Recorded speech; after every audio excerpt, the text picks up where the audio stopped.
They did say that there is no active threat and no immediate threat, which is great to hear. And we're hoping to get those answers on the other side of this road. They are embracing each other. They are just waiting for those answers. That a lot of those answers will not. We're hoping to get those answers come at 2 o'clock. Until 2, of course. Yeah, it is looking like because the statement from the sheriff's office was fairly vague, that a lot of those answers will not come until 2, of course. They typically want to make sure that all the ducks in a row are in a row, all the information is aligned among the different agencies investigating the situation. There are several road closures in and around the school as this unfolds. Some of our vantage points from our live crew there, and unfortunately just brings back so many parent distance memories for parents who maybe have older children who have gone through this district. Safety has been a conversation. I know a lot of the focus lately has been on this big budget crisis, but safety predates that. But safety predates that. It is the reason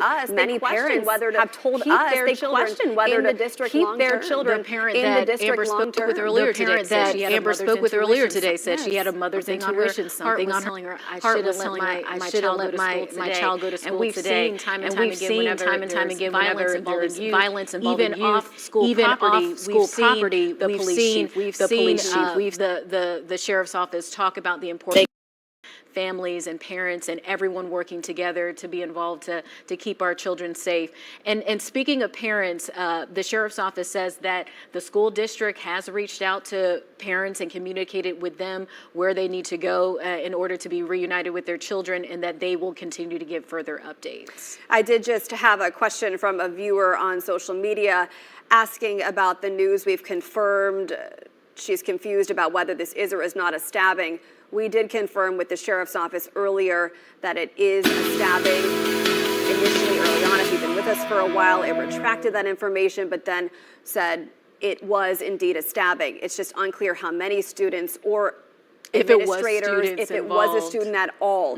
So all of that we will learn at 2 o'clock today. And, you know, Lauren, speaking not just as the journalist, but just as a human, at 2 o'clock today. I feel for these parents. You know, Lauren, speaking not just as the journalist, but just as a human, as a mother, I feel for these parents. Today will not be the day that something bad happens. Prays every day when they send their children to school. In fear, but we're today will not be the day that something bad happens. Time after time, absolutely. And you never want to live in fear, but we're seeing in the district here, time after time, these acts of violence happening at our schools, not just in the district here, but across the nation. You know, a school is supposed to be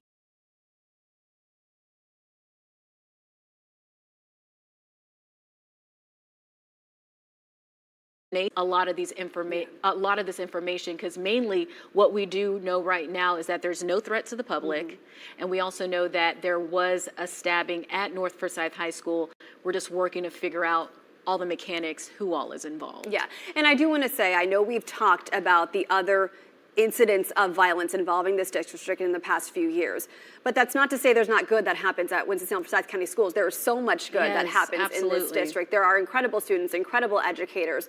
The fact that the school district is talking about safety is a good thing. These conversations are happening because there is this vested interest to protect the safety of all of the Winston-Salem Forsyth County Schools families going forward. The district wants this district to be a place where families want to move to send their children to these schools, knowing they're going to be educated, knowing they're going to be safe in class. And we've even seen a rollout of using metal detectors. We've seen last year, we've seen some of the rules change when it comes to going to certain activities and sporting events, as far as the kind of bags that you can bring into certain activities. So a lot of work is being done. It's not something that changes overnight, but people care about this community. They care about the students, and that's why these conversations continue to be had, that it doesn't all rest on one person. It doesn't all rest on the school district or law enforcement. It's all of us, the families, you know, what me and you do, sharing these stories of what's happening in the community so folks can get involved. So our hearts and prayers really go out to the families of anyone involved in just those students that go to the school, because school is supposed to be a safe haven. It's supposed to be a safe place, not where you see mass law enforcement on a Tuesday afternoon. Chief Penn has talked a lot recently about violence in Winston-Salem in general, and in fact, even the sheriff's office this morning posted some crime stats in the area. Curbing violence, especially among young people, has been a focus, not only in schools, but also surrounding areas, especially downtown. And I remember having Chief Penn on the show just a year or so ago. There was a situation at the fair that year, and he implored not only young people, but also their parents to have accountability, responsibility, and keep track of where these children are, who they're hanging out with, and what kinds of decisions they are making that can stay with them for the long term. I've had personal conversations with Sheriff Kimbrough as well. He is a big mentor in this community. He has 7 sons, and he has a vested interest in the well-being of children. Also, the staff. The teachers, they do so much and they work so hard, and I know that this is a separate issue from the budget crisis that's been happening in Winston-Salem Forsyth County Schools, but our teachers and staff, they have been through a lot this year, and you know, they have to lead the charge as well to keeping our students safe, and we want to make sure that they're safe as well. So this is just very, very, very heavy, especially as we head into the holiday season. This is not the type of news that we want to be reporting. So we are working to get Christina Dillon back up, but while we get to that, I want to confirm some information she just relayed to our team here, that students, she learned, are being bused to a location to then ultimately reunite with their parents. We have not been told what that location is, and that could be intentionally because of a security type situation. So just know that we are learning students will be bused from the school to a designated location, and the school district had said in just the last few minutes in its memo you read live on the air, Lauren, that it is communicating directly with parents and guardians who need to know the information. One thing we want to stress, parents are being asked not to come to the school, and as we can see in this live picture here, they're not really letting people in. We've seen maybe 1 or 2 cars allowed out that wasn't law enforcement, so parents are being asked not to come to the school, but parents are being contacted by the district directly on more details of where they can reunite with their child. And if you're just now joining us, we have not heard of any type of a large-scale triage situation at local hospitals, no mass casualty situation. We saw 1 ambulance leave the scene earlier, but since then, we have not seen any. Just these police and deputy vehicles that are on scene blocking the roads into and out of school. This is a busy time of day in Winston-Salem. This school is in the heart of the county, and it is a flagship high school. If you're unfamiliar with North Forsyth's history, it dates back to 1963. There are approximately 1,000 students per year, grades 9 through 12. It is well known for its health magnet program. So you're talking about a school that's been here for a while. Multi-generations of families have gone through this school. There is a sense of community there, and this community will be coming together, as we've seen time and again, to process whatever happened today and make sure students and staff feel supported. Absolutely. Right now, as we can see from this live picture, we do see drivers, cars going past, so it doesn't look like to be any immediate road closures outside of the school. We do have that front gate entrance by this welcome sign blocked off. It actually looks like within the last half hour or so, we haven't seen as many law enforcement officers outside the front gate. Remember, at one point we saw nearly a dozen officers canvassing that area. It doesn't appear to be the case at the moment. When we were last panning over to the actual gate, it looked like I maybe saw about 3 or 4 people there.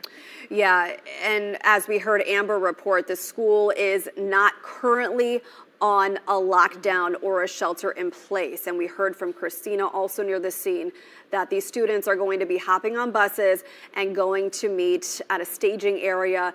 Parents are in direct line of communication with the school district getting that information.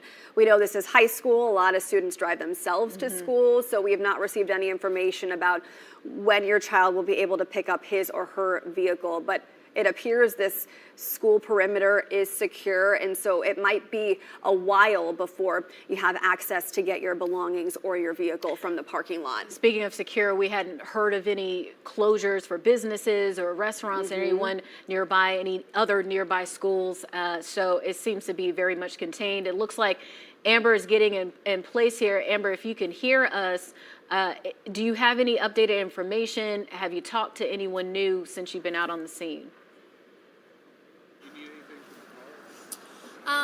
I have not, but I did want to just jump back on here and reiterate the fact that the school is not on lockdown anymore. Again, we reached out to the district and they said it is not on lockdown. Of course, we still have law enforcement here. We still have parents here. I mean, this is going on a couple hours now that we've had all of these people on scene. We're just all working to get more information as to what happened. But we're waiting for that 2 p.m. press conference. We do have our Christina Dillon that's going to be going to that press conference to hopefully learn more information as to what happened here at North Forsyth High School today. We have been seeing a lot more cars pulling out of this front entrance, but they're keeping those gates closed. I think it's to keep, obviously, some people out so they can work on their investigation.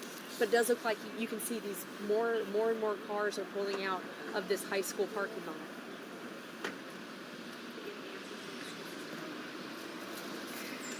Okay, Amber, thank you. We have just been having some internal conversations here, and we just learned an update hearing from a parent in Winston-Salem Forsyth County Schools that he or she received a memo saying bus routes will be delayed today across the district. So this parent did not elaborate on that, but I know in covering these situations that typically when one school needs a bus or buses to transport children from the school to, say, a staging area, that takes resources away from other schools, meaning dismissals cannot typically happen as they normally do. So bus routes will be delayed. If you have a child who is not at this school and is at another school, you need to be mindful of any communication from that particular school about when your child is expected home and when, if you can pick that child up, where to do so. Yeah, so this is a situation that's impacting not just the students and parents of North Forsyth High School, but parents and students across the district. Again, the students at North Forsyth, they are being sent to a certain location, and parents have been contacted by the school system directly as to where they can get their child. But we're also learning that other students in the district, their buses might be delayed. Yeah, because if you're unfamiliar with how this works, maybe you don't have a school-aged child, districts here to share resources and share buses stagger the start times for school. So elementary goes first, meaning they're going to be the first to dismiss in just a little bit. So your elementary school student might not be home on time in the next hour or so. So again, be in communication with your child's school to figure out what the next steps are for you. But there is no longer a lockdown at North Forsyth High School. It appears the perimeter is secure, and 30 minutes from now, we're going to have a news conference. It's going to be with the school district, with the sheriff's office, and with Winston-Salem Forsyth County Schools. I know each of us has individually reached out to law enforcement contacts we know who have not provided responses yet. So it looks like they are waiting until this news conference to make sure everybody is receiving the same information and that parents know what they need to know. One thing that we have learned from the Forsyth County Sheriff's Office, they have said that there is no immediate threat to the public, to the community. That was something a lot of folks were asking us, and we were working to find out. So there's no threat to the public at this moment. It's been contained. Let's go ahead and go back out to our field crew, Amber Lake, who is standing by. Hey, Amber. Okay. Hey guys, I just talked to our Christina Dillon. She was able to go over and talk to a couple parents, and they told her that according to the school, according to their students, that they were being put on buses, the students, and they're being bussed out of this high school area. We haven't seen any buses come by, and we haven't had that confirmed with the district yet, but that is what our Christina Dillon was able to find out from some of the parents who are standing on the other side of the street right now. Like we've been seeing cars driving out of this entrance. We've been seeing law enforcement still on scene. Obviously, we have some law enforcement that are directing traffic right now. We have parents that are continuing to stay on the other side of the street. It's just kind of a wait and see game right now. Amber, I have a question for you. At one point, we saw like half a dozen law enforcement officers kind of congregating towards the gate. Have you seen them canvassing other parts of the school, maybe looking for evidence, like placing evidence markers anywhere? You know, we really haven't. I mean, they've just been kind of staying right here in this area at the entrance of the school. I mean, when we first got here, there obviously were a lot more law enforcement, a lot more parents, people. It was just kind of chaos, right? People were kind of running around, screaming, yelling, crying. There was a lot going on, but it seems like it has kind of settled a little bit. And, you know, police officers have been pulling out of this area as well. So, Amber, this school was on a 2-hour delay today. The district as a whole was on a 2-hour delay because of the threat of black ice. Do we know how soon after students arrived this situation happened? We do not, but I will say that we got the call from a viewer that this situation had happened around 11 o'clock, 11:15, and then we arrived here at noon. So if that tells you anything, I mean, you said it yourself, it was a couple-hour delay, and then we're told about this around 11:15, so. Yeah, so, and we've previously reported that last year the district decided to start implementing metal detectors. We saw a demonstration of that over at Glenn High School. Safety has long been a conversation. Have parents talked to you about whether they've felt any specific safety concerns at this school over the last year? So a mom that I talked to about 2 hours ago, she said that she is not surprised by the situation that happened here today. She said that she is hoping that her son is able to graduate early so he can get out of this school as quick as possible. Obviously, we're going to need to talk to the district to see what kind of incidents they've had. But she said that whenever her son texted her and told her about the stabbing here today, she said she wasn't surprised, but she was scared. She said that if metal detectors were used today, why wouldn't it have caught a weapon if whatever type of weapon was used in the stabbing, you know? As far as parents go, I know earlier you were talking about the emotion in the air. You saw parents collapsing. Do you still see some of those same individuals across the street? Have more parents come and gone? What is the energy like now? You've been there for about an hour and a half now. That initial family that collapsed to the ground, it seems like they have left this area. I'm telling you guys, I mean, we could cover some pretty tough, difficult stories, right? But seeing this, what looked like it was two women. They just started hollering and screaming and collapsing to their knees, and random parents who didn't even know them were running up and embracing them and hugging them on the ground. It was a sight to see, I'm telling you. And I mean, it seems like all of the media outlets kind of shed a tear as well, because you could just feel the pain that these women were feeling. Though that family seems to have left this area, but there are some other families that are still here. I was told earlier by a bystander that another family who may have had somebody involved is staying on scene as well. They're not wanting to talk to media right now for obvious reasons, because this is an emotional time. But some families are sticking around because they just want answers. You know, Amber, I really feel every word you said, because all of us as parents send our kids out the door every morning praying they will get to and from school safely, that they can learn and enjoy and have fun at school and not be affected by violence. This is absolutely devastating. Just last year, a situation outside Carver High School, also one that happened about 10 years ago. I remember reporting on that from the scene. We had Mount Tabor in 2021. We had Forsyth Tech. You covered, I believe, the Forsyth Tech situation where there were students from Winston-Salem Forsyth County Schools there that day. Can you compare and contrast the response between that, although I know that happened on a community college campus, and what you're seeing now? Are there similarities? You know, there really were, and I'm sure my camera woman behind the camera can vouch for this as well, but whenever we pulled up to the scene, it was oddly similar to that Forsyth Tech situation.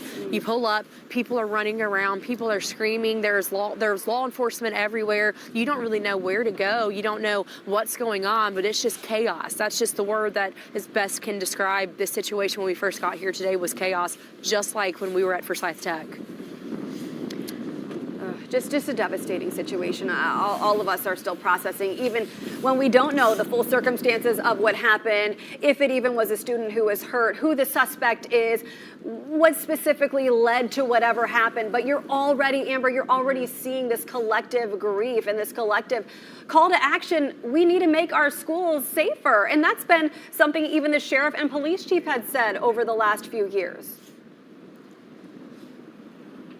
Exactly, and I mean, we've covered so many press conferences, even this year, with the police chief, with the sheriff saying that it takes a whole community, right, to help prevent situations like this from happening. Police officers, sheriff's deputies, they can only do so much. It takes teachers, it takes neighbors, it takes parents and family members to make sure that we are teaching our children better, to know right from wrong, to not hang out with the wrong people, and to prevent situations like this from happening, because nobody wants to send their kid to school and hope that a shooting or a stabbing doesn't happen. I mean, it's a crazy time that we live in, that's for sure.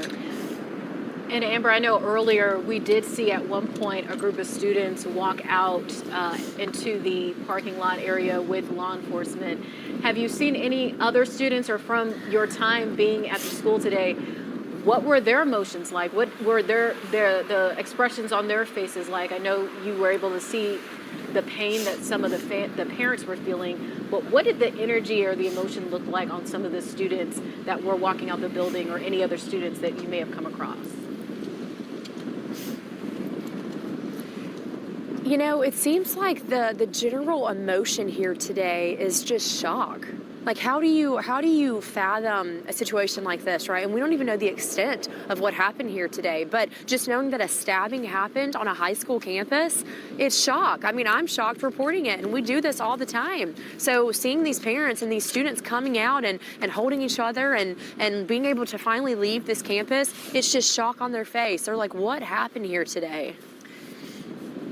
All right, thank you, Amber. We know you are gathering details, and we appreciate your thorough and responsible coverage. Our field crews are working this as it happens, and also navigating the emotion of the parents on scene, and it's very difficult. Yeah, our prayers really go out. It's no situation any family member wants to be in ever. I want to mention something we have not talked about yet, because this news conference is coming up in about 20 minutes. What you might be hearing and what you might not hear. Keep in mind, if this situation involves students, the likelihood is that they could be minors, unless they're 18 years old and seniors at this particular high school. Remember when Mount Tabor happened, it took a while to get the name of the suspect in that situation. That suspect was a student, a minor at the time, and it took a while to release that name. Well, in the time since that has happened, there is a new law in place, Devin and Lyric's law. It allows judges to release names and photos of minors accused in serious crimes if it's approved under certain circumstances. Now, normally that's a case where they're looking for a suspect, and in this case, again, we don't know who the suspect is, but it appears the threat, and we've confirmed the threat, is not present. This situation is contained. But I just wanted to explain kind of the backstory in case you do or do not hear names of students at this news conference coming up in about 20 minutes. And in that particular case, there was a teenager that was not 18 that committed this crime, where two other teenagers were killed, and there was a lot of information that was not released to the public, but once this law passed, depending on the extent of the crime, information can be released to the public if a minor is indeed facing charges. Yeah, so we'll have to see. Again, all that's preliminary. That's just background for your knowledge to help process what you might be hearing as this news conference gets underway. Let's reset for a moment. If you're just joining us, let's recap what we have learned so far. If you've been with us for a while, some of this will be repetitive. This is a breaking news situation. We are reporting only what we can confirm responsibly and out of respect for all of the families of these students at these schools who did not anticipate hearing this type of circumstance today. So all this happened shortly after students got to North Forsyth High School. The school was on a 2-hour delay because of ice potential this morning. A lot of high schoolers drive themselves, of course, so out of safety, they were on a delay. This school is located kind of in the heart of Forsyth County. Downtown's not far from here. You can see on this map, Highway 52, Highway 8 are right there. You have Cherry Street to the south, and then you have Haynes Mill Road to the north. Yes, so we have gotten confirmation that a stabbing did take place at North Forsyth High School. This is coming from the Forsyth County Sheriff's Office. No more details as far as how many people were involved. And then we also learned from the Sheriff's Office that there is no immediate threat to the community. A lot of parents have been reaching out to us. A lot of parents have been asking, where can I find my children? We have also learned that the school system, the Winston-Salem Forsyth County School System, has reached out to parents directly as to where where they can reunite with their child. That is an undisclosed location that we have not been given. We also have an important update for all Winston-Salem Forsyth County Schools families. We have learned from a parent that parents received a memo saying bus routes this afternoon will be delayed. So elementary students, they will be getting out in the next hour or so. They will be delayed, and we are understanding that those lines of communication are happening directly between parents and their child's particular school. So if you have not gotten a notification, make sure you call your child or grandchild's school to figure out what to do and what time you can expect your child home today. Typically in these situations, as we've seen in previous incidents we've just discussed, when a school needs several buses to transport students from one school somewhere else, that takes resources away from other schools in the district. So I believe that that is the reason these bus routes elsewhere in the district will be delayed today. Now, for how long, it's unclear. And we already know there's been ongoing reports of bus driver shortages and things of that nature, so the resources are very much limited. Let's go ahead and pull up a full screen of the release that we got from the Sheriff's Office. Want to read some of the responses. So the Forsyth County Sheriff's Office and the Winston-Salem Police Department are responding to an incident at North Forsyth High School. The investigation is in its preliminary stages and limited information is available. That is according to this press release that we received earlier today, maybe about 30 minutes ago. So at this time, there is no immediate threat to the community. The press release goes on to say families of North Forsyth High School students have been communicated with by local law enforcement and the Winston-Salem Forsyth County School System. The Winston-Salem Forsyth County School District Office will communicate further updates to parents directly. So then this release goes on to say, we understand concerns for community safety and are committed to providing timely updates as confirmed information becomes available. Our primary focus remains the safety and well-being of the students, staff, and community members involved. Once again, this press conference will be at 2 p.m. today at the Winston-Salem Forsyth County Education Building. That location, 4800 Bethania Station Road. And at the press conference will be a briefing with Forsyth County Sheriff's Office, Winston-Salem Police Department, and the Winston-Salem Forsyth County School District. And as we've been saying, details are very limited at this time, but at this conference at 2, in the next 15 minutes or so, that's when we're going to get more concrete information. You know, Forsyth County is unique in that the partnership between the Sheriff's Office and Police Department is very good. Those lines of communication are very good. We've talked a little bit today about how Chief Penn and Sheriff Kimbrough both collectively emphasize the importance of parent responsibility, child accountability. They both work in mentoring students and increasing safety protocols at school. This was supposed to be a normal day today. The school district's website still has the Board of Education meeting, of course, on Tuesday night, still on the calendar for tonight. It's unclear if that will be canceled. We know North Forsyth High School had a band performance tonight. This was supposed to be a normal day. There was that 2-hour weather delay, but students were getting back into the swing of things. And then Amber had mentioned she believes whatever occurred here, which we now know to be a stabbing, happened sometime around 11.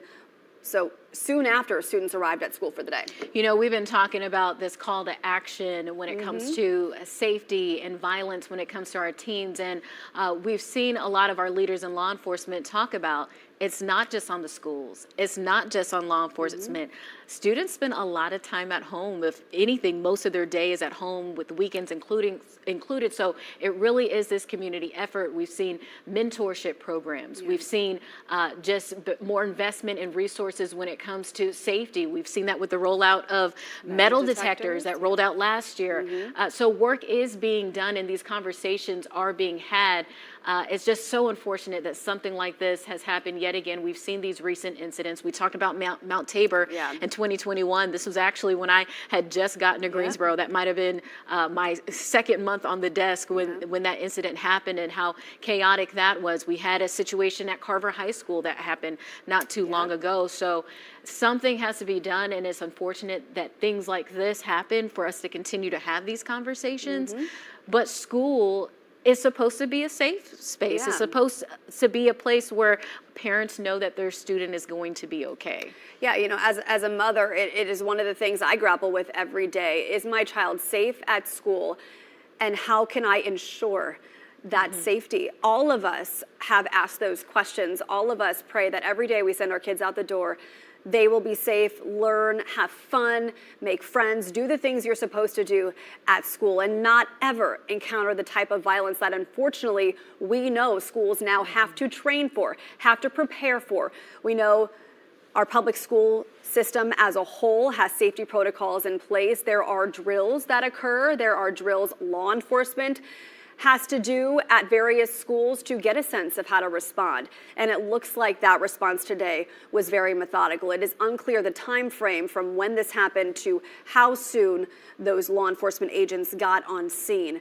But we're working to get that answered, hopefully in the news conference in 12 minutes. Let's get back to, I believe, Amber Lake. Amber, you've been on the scene for at least an hour and a half now. Just kind of set the tone of everything you've learned and what you're seeing. The bus is leaving. Yes, we see a bus taking off as we speak. First off, I do want to tell you that, yep, we have the bus, and it looks like it is full of students right now. Oh, we have more buses. I'm going to move out of the way. We have more buses pulling out of the North Forsyth High School campus, and it looks like they are all full. It looks like all of the buses are full with students. They're all going the same way. Oh wow, it is one after another buses, and it looks like they're being escorted by police right now as well. Okay, so what we're seeing right now is likely the reason other schools in the district are telling parents that their students might not get home on time. It looks like a lot of the resources here are being sent to North Forsyth to make sure these students, many of whom likely don't take the bus because they drive themselves to school, are being transported to a secure location to meet with their families. Amber, what have you learned about that reunification? Is there a publicly disclosed staging area, or is that information staying private right now? No, it's still private. We aren't really sure where these buses are going. We have heard some rumblings around here that they're going to certain places, but I don't want to give false information right now. I did want to mention though, Megan, I just learned from my grandmother actually that I have a cousin that goes to this high school. And so I was able to reach out to him and learn what his point of view was during this situation. He said that he was there during the stabbing. He said that this was during a class change, and he said that he was going from one class to another when two students got into an argument. This all started over an argument, according to my family member, and he said that during that argument, one of the students pulled out a knife, and that's when everyone just kind of took off and started running. He said that everyone ended up being in lockdown. He was in the auditorium for a long time, and one of my uncles actually just pulled up in a car saying that he was coming to check on him to make sure that he was okay. You know, obviously he's shaken up about this and he's emotional, but we're starting to learn a lot more about this situation, and it's kind of hard to wrap your head around, you know. Amber, this is the first time we're hearing that you have family connections to that school, and we're so sorry. This must be very difficult to report, and we respect the care that you've given to our coverage today and the empathy you've shown for the families there. What can you tell us about your knowledge of this particular school, the environment there, the sense of community? I mean, it seems like everyone is coming out here today, and I don't know much about this school. I mean, we've covered different sporting event stories here, but I don't know much about this school. But what I've seen from these parents standing across the street waiting for information and answers, they all seem to be just holding one another and being there for one another. It seems like a very tight, close community out here, just like most schools are. I mean, when one person in a school district or in a community is hurting or is hurt, the entire community hurts, right? That's how it feels like it is today. All right, thank you, Amber. We will check in with you. We appreciate your updates and your responsible journalism in relaying this information. Let's get to Christina Dillon. She is live at the location where this news conference is going to be happening in just a few minutes. Does it look like this is going to all start on time, Christina? That's right. We're at the Winston-Salem Forsyth County Education Building. They are planning to have a press conference here at 2 p.m. What we do know is that there was an incident at this high school and there was a stabbing. So we've got cameras ready to set up. The Sheriff's Office, Forsyth County Sheriff's Office, Winston-Salem Police Department, and the school board will be here, or the education will be here to talk about this incident. They're going to relay information. We don't know exactly what they're going to say yet, but they will be, talking about the incident. There were law enforcement vehicles at the school. It was gated for a while, but they opened the gates. They started letting people out. I did talk to a parent down there that said they were going to begin busing students out and letting them meet them at some location that they didn't release to the press. Of course, the school district did not confirm that, but a parent did tell me that. So we will keep up with the updates from this press conference and let you know what we find out. All right, thank you, Christina. That was our Christina Dillon. She's currently at the Winston-Salem Forsyth County Education Building, where a news conference is going to take place in the next 8 minutes at 2 p.m. where we will find out more details about this stabbing, which the Forsyth County Sheriff's Office has confirmed at North Forsyth High School. You could see them setting up. It looked like we did start to see some people sitting at the podium or a conference style type thing. So hopefully it will be able to start on time, because there is a lot of unknown information, a lot of unanswered questions, and we're hoping to get more of those questions answered at this news conference. What you're going to hear is hopefully answers to those questions. And also, I strongly suspect you are going to hear a joint plea from the police chief, from the sheriff, and from the school superintendent that there needs to be a collective call to action in improving student safety. Students should feel safe going to school. This has been a conversation that has spanned the 13 years nearly I've been here. It is a conversation we've heard repeatedly, not only in the school setting, but also in the general public. A problem with youth violence. Now, again, it's unclear if this particular situation involved youth, but people seem to indicate that it might have, because it happened on school grounds. The school is no longer on a lockdown. You can see the sheriff's deputies there still securing the area. We saw about 5 or 6 buses leave packed with students. Amber was reporting she saw students on board those buses. They're meeting their parents at an undisclosed location, and subsequently, because this school is using the resources, I imagine that is the reason that the school district is telling parents of children at other schools that their students might be late getting home. Bus routes are delayed district-wide. Yeah, because we know the elementary students go to school first, then we have the middle school students and the high school students. So the elementary students would essentially be getting out of school around this time. I want to go back out to what Amber was talking about when she was talking about different family members and just different people out there on the scene, holding each other, supporting each other. That's important in situations like this. Say goodbye to dusting and hello to a breath of fresh air. Introducing Sans, the air purifier that's light years ahead of the competition. Sans actively removes. At a time like this, we need to be there to support our neighbors that, unfortunately are going through a tough time. We've heard messaging, too, from the North Carolina Department of Public Instruction as a whole, that it wants our public schools here in North Carolina to be the top choice for families. And to do that, you have to ensure the schools are, of course, academically challenging, but also that they are safe and secure. And according to our reporting earlier, there has been bad hairs and odors from the air, creating a clean and fresh living area. It's like stepping into a whole new home, and with a 5-year warranty and a 30-day risk-free trial, you can embrace a new level of freshness with no worries. Try Sans today. And solutions to what is going on there, because Winston-Salem Forsyth County Schools has so much to offer families. There have been so many good things that have happened there over the years, and unfortunately, situations in the past several. We want to get back out to Lauren. I know we're having a little bit of communication issue just with the signal. Lauren, what are you observing in here where you are? What are you observing in here? All right, so I am across the street from the back entrance of North Forsyth High School. Right here, you can see there are 2 police officers standing. They are the ones monitoring this entrance, letting anybody in or out. Since I've been here, I haven't seen many cars go in, but I have seen several buses come out.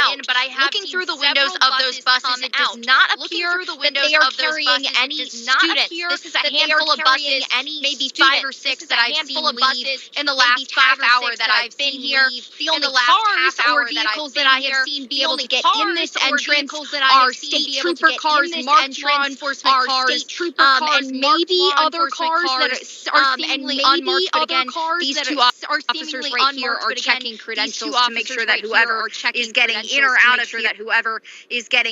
out of here is definitely allowed to be doing that. You can see right now, here's a school bus leaving.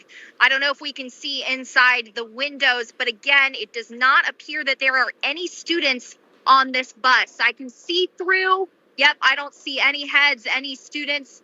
They're stopping traffic periodically again just to let these buses go. But that's all we can really see from this back entrance. You can see right now, here's a lot of traffic leaving. I don't know if we can see inside the windows, but again, it does not appear that there are any students on this bus. Definitely more coming out. Yep, I don't see any heads, any students. They're stopping traffic periodically again just to let these buses go. Thank you, Lauren. But that's all we can really see from this back entrance. Again, not a whole lot of traffic back here. People trying to get in or out. It's really just been kind of a flow of those school buses, but definitely more coming out than are going in. A lot of students. So perhaps these excess buses the school district has. Thank you, Lauren. I know you can't hear us, but I want to speak to a point Lauren brought up because it is slightly different from what we heard from Amber, who is at a different entrance of the school. Keep in mind this campus is huge. So Lauren said she saw what appeared to be buses without students. The buses Amber saw had a lot of students. So perhaps these excess buses the school district has are now being sent elsewhere in the district to get other students home on time as these bus routes are delayed.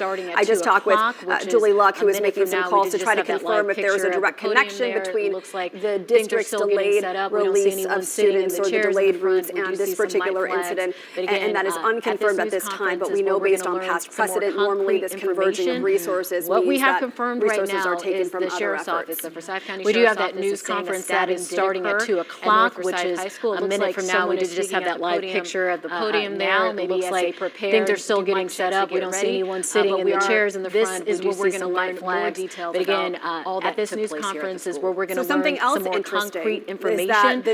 What we have confirmed right now is the sheriff's office, the Forsyth County Sheriff's Office, is saying a stabbing did occur at North Forsyth High School. It looks like someone is speaking at the podium now, maybe as they prepare and do mic checks to get ready. But we are. This is where we're going to learn more details about all that took place here at the school. So something else interesting is that the new interim superintendent, Don Phipps of Winston-Salem Police County Schools, and Sheriff just started in this role about violence 8 days ago on December 1st. So this will likely be the first time we're hearing about need to make sure a very serious situation as he is at the helm. And I will be curious to see how specifically he addresses this, what the tone is, what the messaging is, because we do expect to hear from Chief Penn and Sheriff Kimbrough about violence and that it is not tolerated. We can assume that he will be speaking at this news conference today.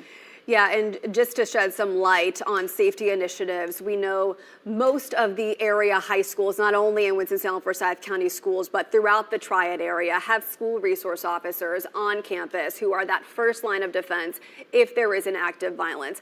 We know Winston-Salem Forsyth County Schools, high schools, just as Guilford County high schools have, metal detectors are now in place. It is unclear if those detectors were on, if they contributed at all to the speed of the response in this situation, because as we know, this school, North Forsyth, was on a delay. The district was on a delay because of freezing temperatures this morning. And then right after students arrived for the day, this happened, which we now know this is a confirmed stabbing. All right, let's go ahead and go out to the press conference. It looks like they're getting started. That is Sheriff Kimbrough.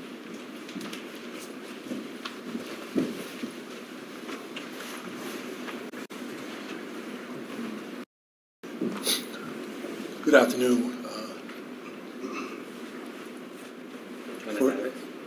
First of all, I would like to ask you all to pray for the families, pray for the community. Vamos a creer que oremos para la familia. It's truly another sad day in Forsyth County. Es un día muy malo para el condado de Forsyth. At approximately 11:04 a.m. this morning, Our SRO sent out a communication. Aproximada a las 11:04 de la mañana, los oficiales mandaron un anuncio That they needed all hands on deck. We responded to North Forsyth High School. que necesitaban Upon toda arrival, la ayuda we responded to an altercation between two students. en North Forsyth, la escuela, entre la Doing pelea this- entre dos estudiantes. During this occasion, the altercation, there was a loss of life.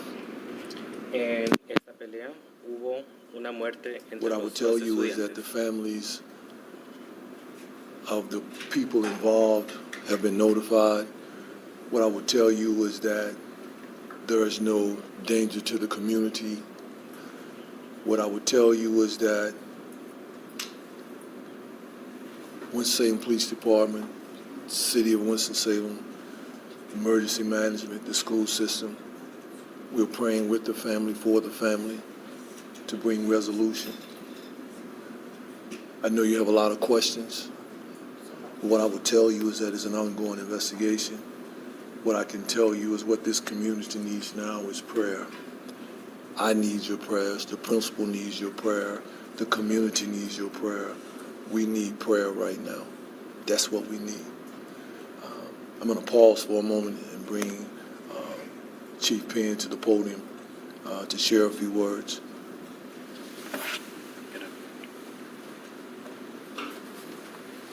It's a dark day for our city. Events like this have shaken us to our very core. The Winston-Salem Police Department is an assisting agency in its investigation. Much like the Sheriff's Office and the school system, we're committed to identifying what occurred. What I would also say, and please by no means read more into this than what I'm saying, is that as a community, we're going to have to absolutely work together to stop senseless violence, period. I'd also like to say that whoever's sharing this video, liking this video, commenting on this video, please think about the insensitive nature of what you're doing. This isn't the time to clout chase. Our students, our teachers, all the staff at North Forsyth High School will need all of us. So as a community, again, I beg of us to come together to put an end to senseless violence. And at this time, I'm going to turn the podium over to Dr. Phipps.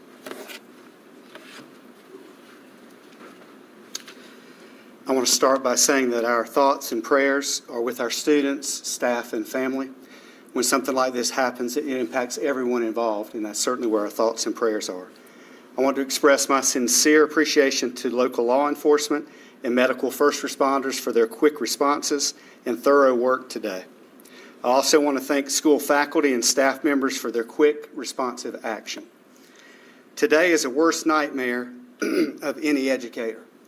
We hurt when our students hurt, and this is the ultimate hurt that we can possibly feel.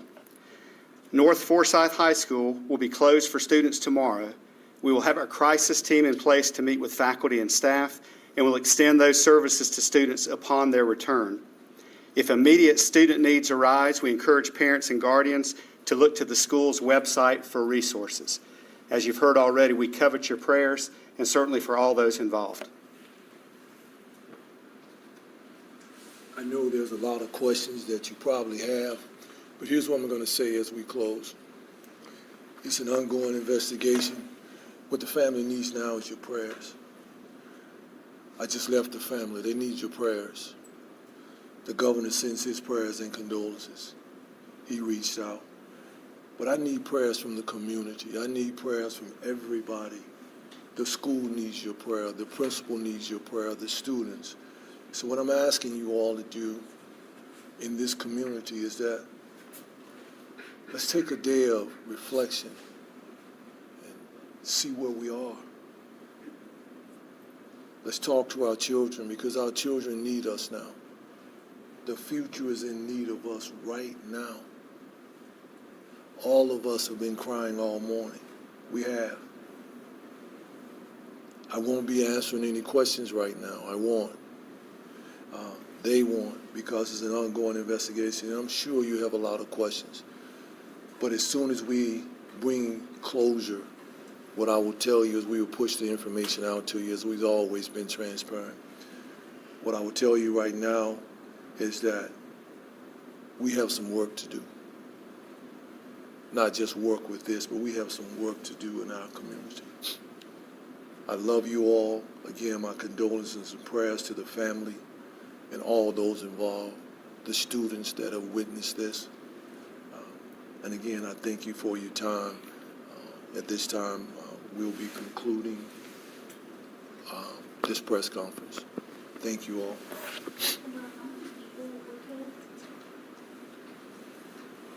As I said, I would love to entertain your questions. I think I stated at the beginning there was a loss of life of one. And that's all I'm going to give you. There was a loss of life of one. Thank you.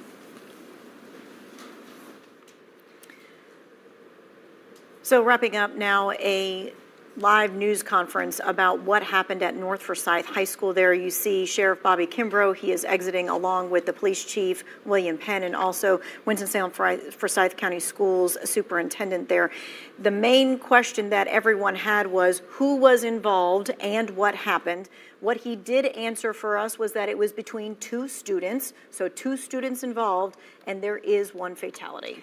We are learning more, but still have a lot of unanswered questions here. During that news conference, you saw that Sheriff Bobby Kimbrough, there was not a Q&A. What we do know, this happened around 11 o'clock this morning at North Forsyth High School. There was a lockdown in place. That lockdown has since been lifted, and there is no threat to the community at this time. But during this news conference, no names were given.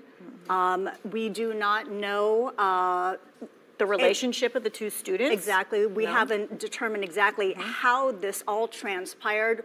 Our Amber Lake is on the scene. She has a family member who attends that high school, and she said that her family member witnessed somebody bring out a weapon, a knife, and then students scattered. So this is what we know right now. Still a lot, in terms of the perpetrator, we don't know that information yet, but there is no threat at the community, around the surrounding community of North Forsyth High School right now. Yeah, the sheriff was very quick to say that both families have been spoken to by police.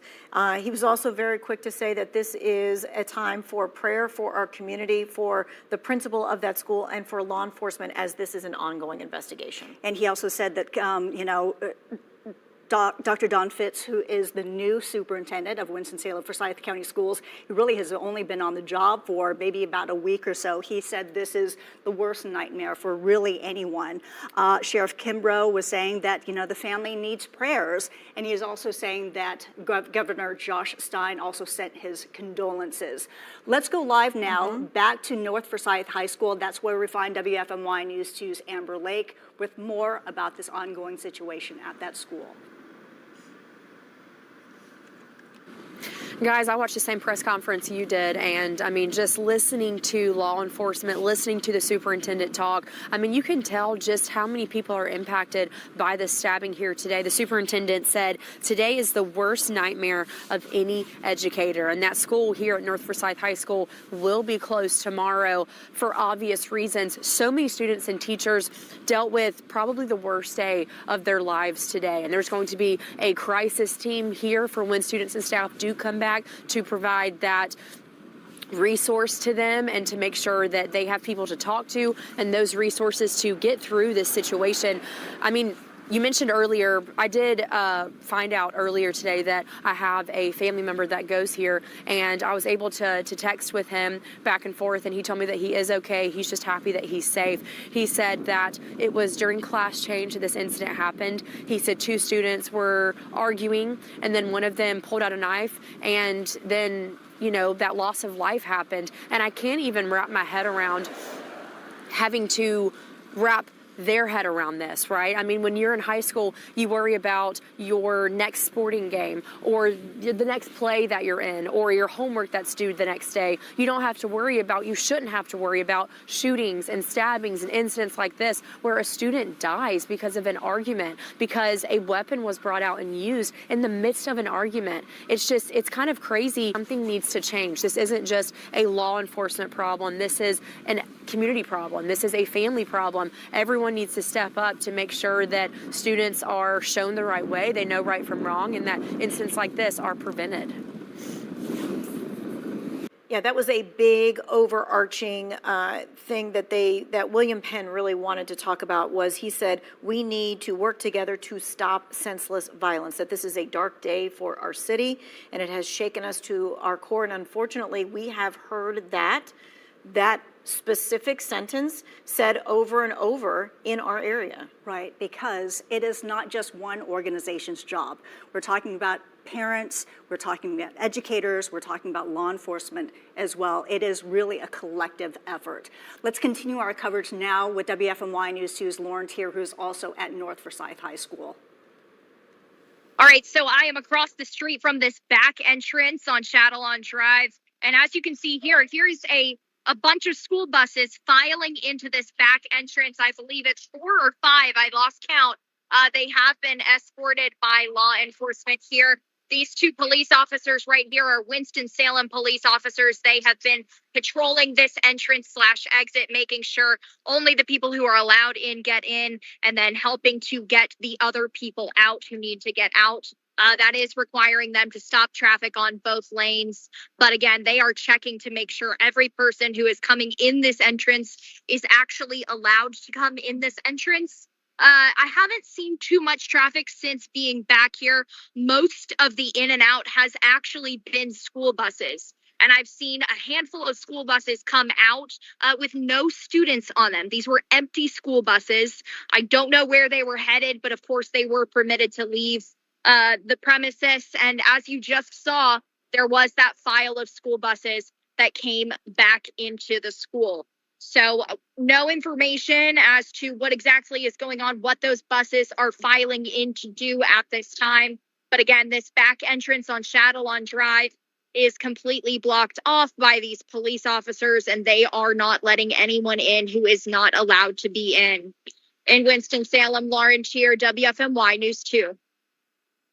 All right, so Lauren gave us the picture there of the school buses coming in, coming out. So very often, certain schools are like the hub for school buses to be parked throughout the day until they go and finish their afternoon routes. So there were a lot of buses that were parked at North Forsyth that were waiting to then do their routes for that. So that's probably why the empty buses were leaving North Forsyth, and then you've got other buses coming in to actually get the kids to go on those other routes. Now, this is really interesting. When we were talking about how everything started around 11 o'clock, right? This altercation happened at 11 o'clock. The kids were on a delay for several hours today, so they didn't even get to school till almost 10:55. So this happened almost like right at the start of school. Right, and you know, it's still unclear. A lot of things that we're still trying to get confirmed regarding metal detectors. Remember, Winston-Salem Forsyth County Schools, they got upgraded metal detectors.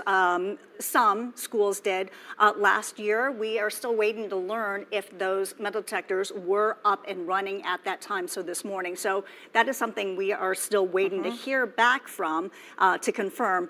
We do know that North Forsyth High School will be closed tomorrow, and the school district is going to be offering assistance to the students. Something that I find to be extremely alarming, what we learned during that news conference, is that the police chief, Chief Penn, was saying there's a video circulating about this incident, and is encouraging people, please do not share this. This is not something that, this is extremely insensitive.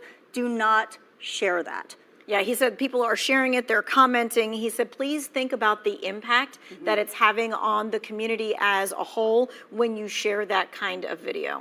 Again, an ongoing investigation. They answered a lot of questions about what happened this morning at North Forsyth High School. We're giving you some video of what we took earlier in the day. Again, this happening right around the 11 o'clock hour. We were live right at noon or so, showing you the police presence all around North Forsyth High School. We showed you how there were several different kinds of law enforcement who were on scene. There were parents who were driving to the school, unable to get into the school because everything was gated off and shut off as they were trying to figure out what has happened. Because keep in mind, when this all started to unfold, there was a lockdown in place. So a lot of parents obviously were very, very concerned, and some of them were showing up at the school because, they wanted to get some information, and rightfully so. You can understand, as anybody who has a loved one in that situation, you want to know as quickly as possible. Yeah, and even if they tell you don't go, you're going. Yeah, right, there's because that you want to know. inclination. Exactly. You want to be able to protect your loved ones. All right, let's head back to the Winston-Salem Forsyth County Schools Education Center. That is where the press conference wrapped up, and that's where we find WFMY News 2's Christina Dillon.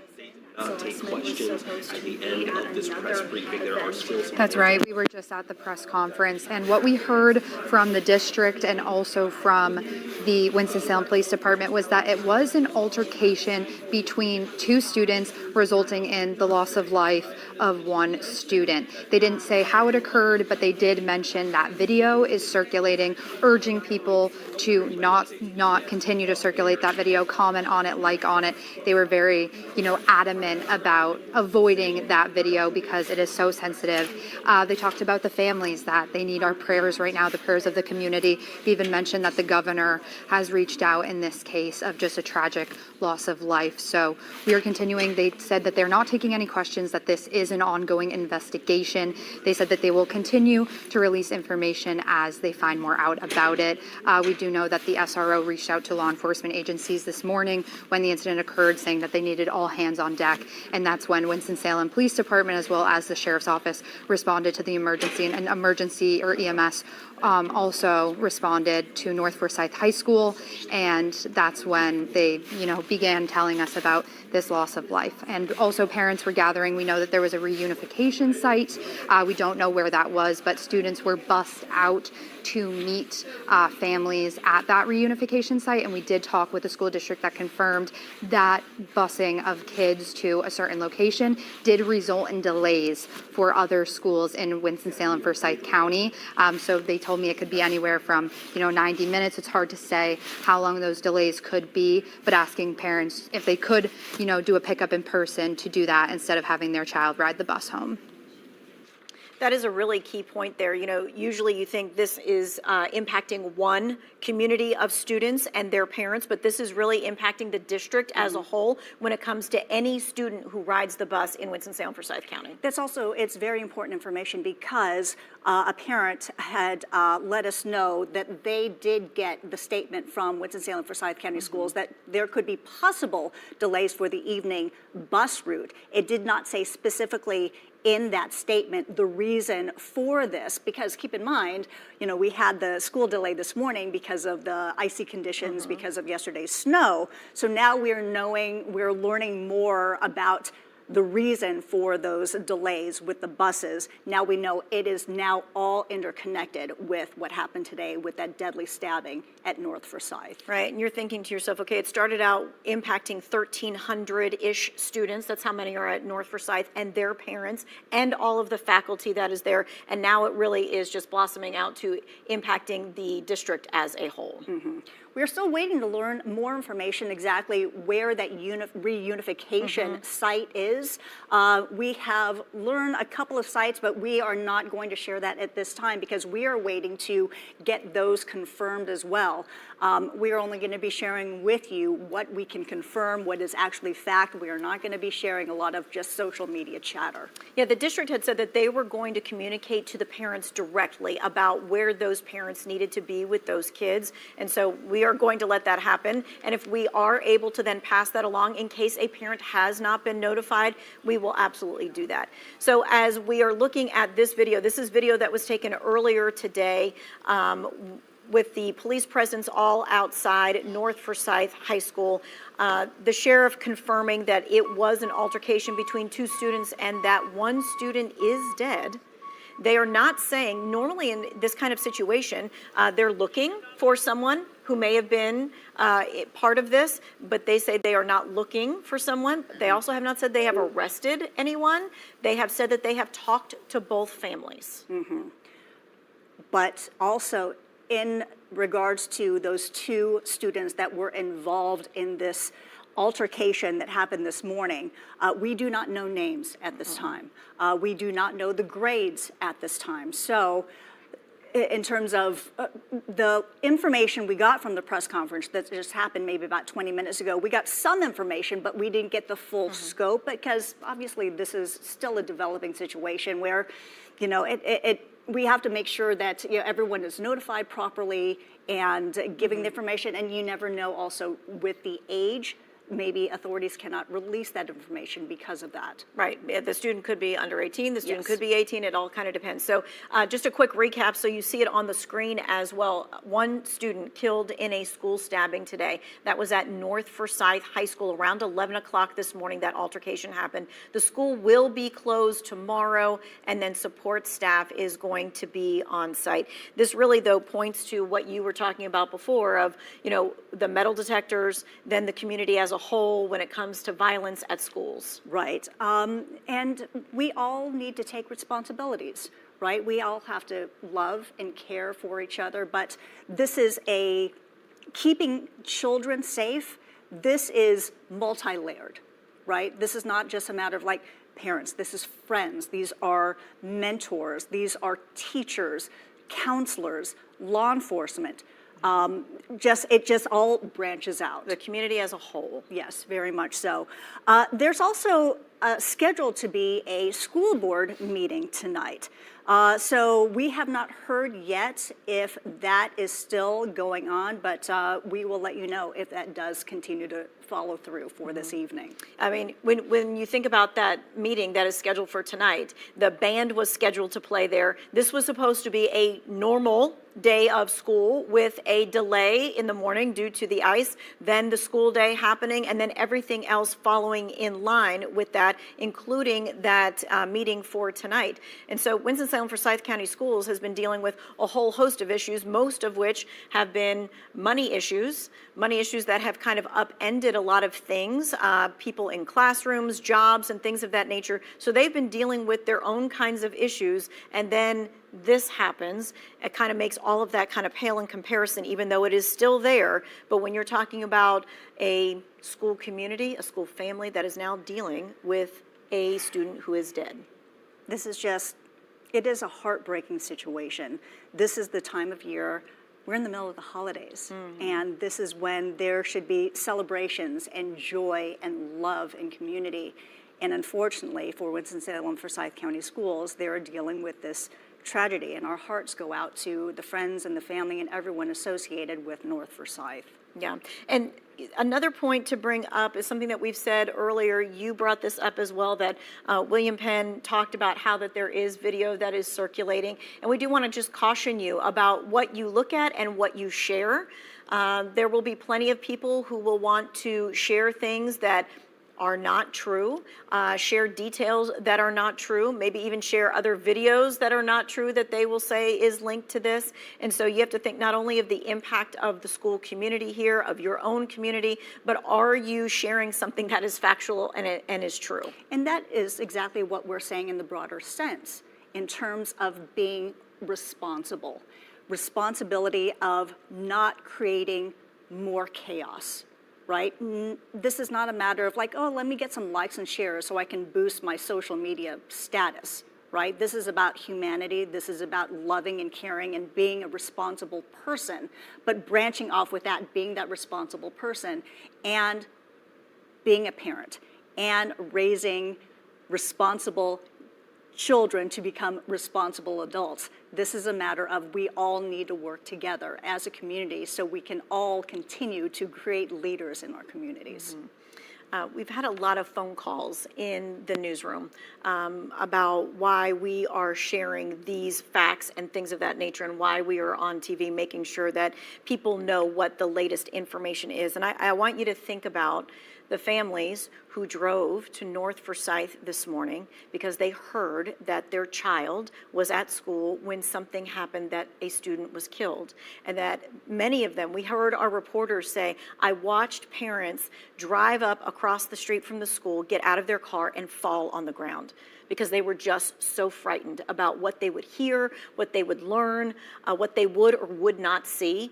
And so this is one of those things where it is a community, not just a story, but it is an impact for all of us when you think of that there are family members out there that were waiting to hear whether their child was okay. Absolutely, and I understand that there are some favorite programs that are getting impacted or getting postponed, or, they'll hopefully, in terms of, we don't know at this time what will be aired later on, but this is a matter of, like I said, about caring for each other, having heart and understanding that there are other things that are way more important. Let's go back to the press conference and let's listen in to what Winston-Salem Police Chief William Penn had to say during that press conference. Is that as a community, we're going to have to absolutely work together to stop senseless violence.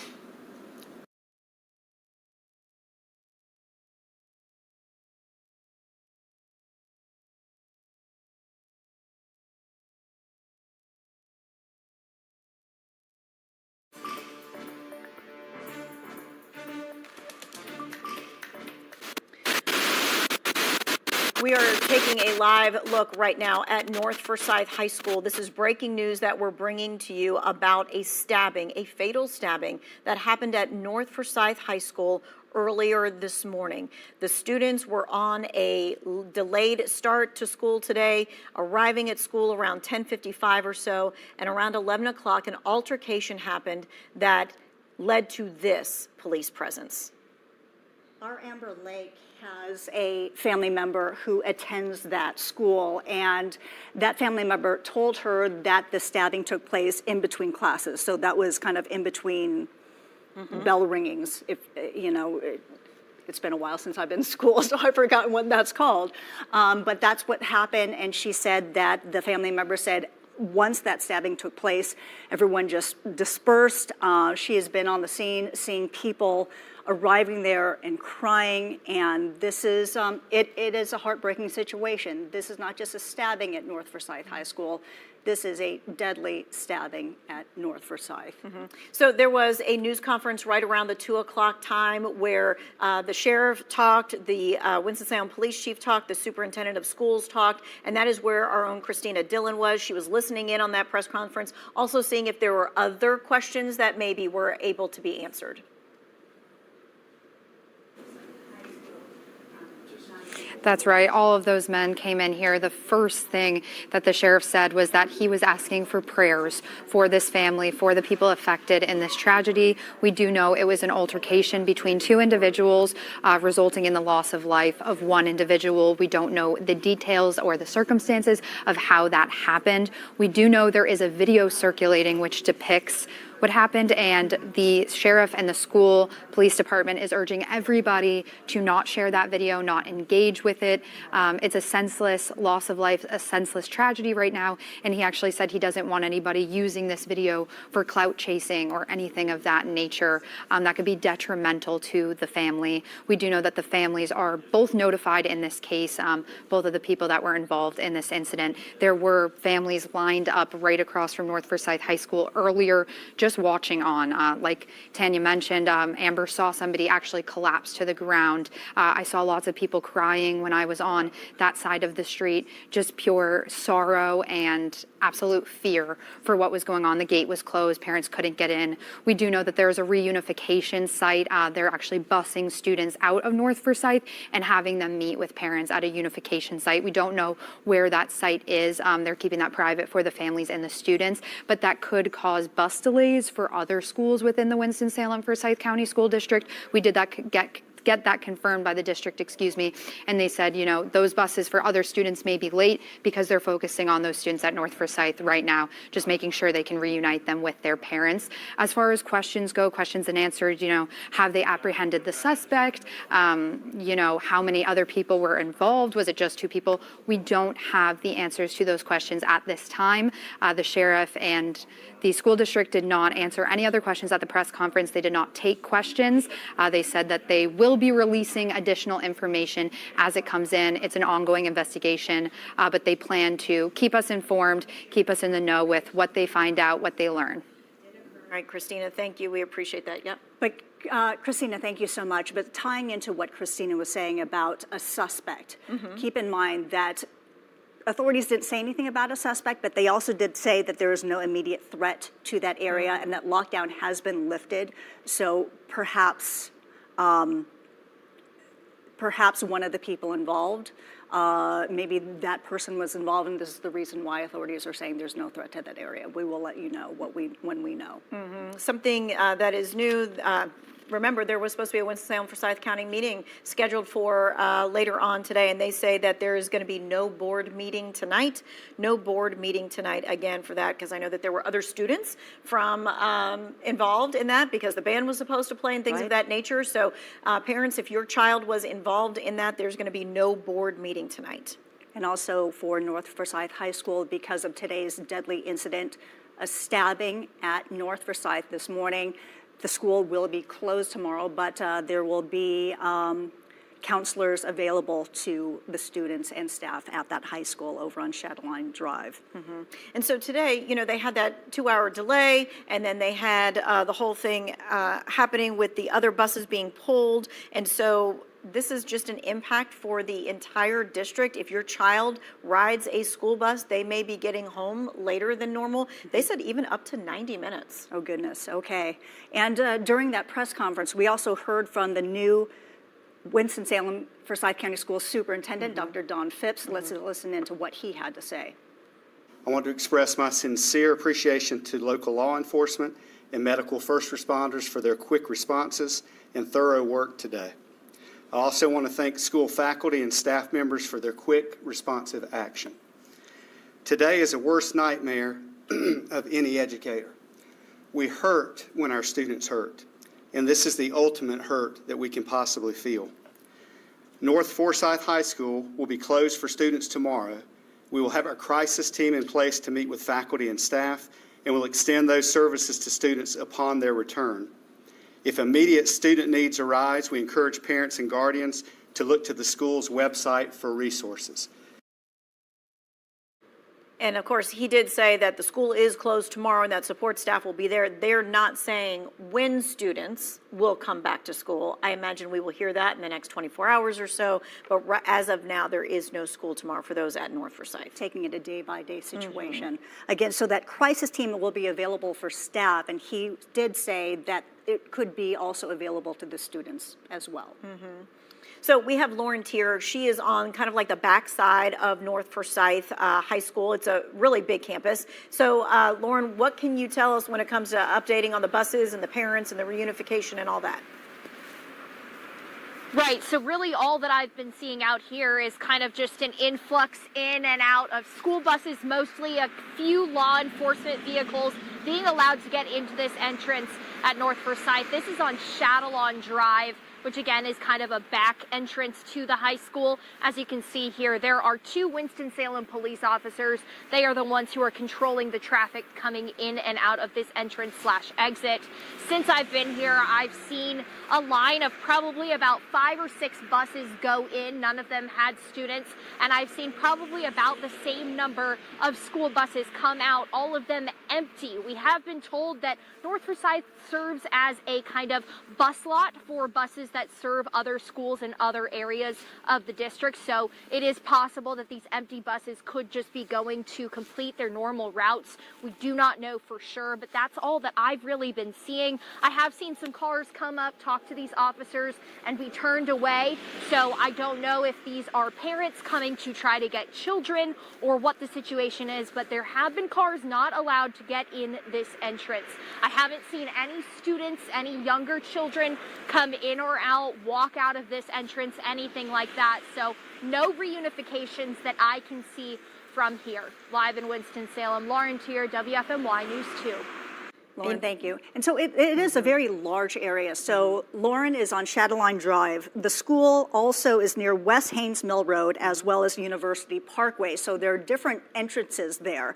So Lauren is saying that she is not seeing any reunification there, not seeing any students on the buses, but our Amber Lake is at a different location at the school, and she has seen students departing on buses from the school this afternoon. The district has said that they are communicating with parents to tell them where the reunification spot is. It's not something that they're releasing to the media. They are releasing it to the parents only. I can understand that maybe some parents, maybe they have their home phone or they have their cell phone as the reunification kind of number. Maybe haven't they gotten the message and they just drive to the school to see what's going on. And that is probably a frustrating and anxious time for them, but they are being communicated to by the district themselves. And so now there's a different priority happening here because of this deadly stabbing at North Forsyth. This is impacting the entire school district and the buses. This is the reason why parents did get a message saying, hey, your evening bus route could be delayed, and this is the reason why, because right now those buses are transporting the students from North Forsyth, and then eventually the other kids will be able to get home. So keep in mind, Tanya was saying possibly even a 90-minute delay. So parents, for those of you just watching and trying to figure out why did I get this message about why, because the roads look pretty clear now because Mother Nature has done her thing in terms of the roads and the safety of the roads. This is the reason why, is because it's all stemming from the deadly stabbing over at North Forsyth. And we have heard the same thing from the sheriff and the police chief, not just today, but in 2021 with Mount Tabor, 2024 with Forsyth Tech, and they both have the same message.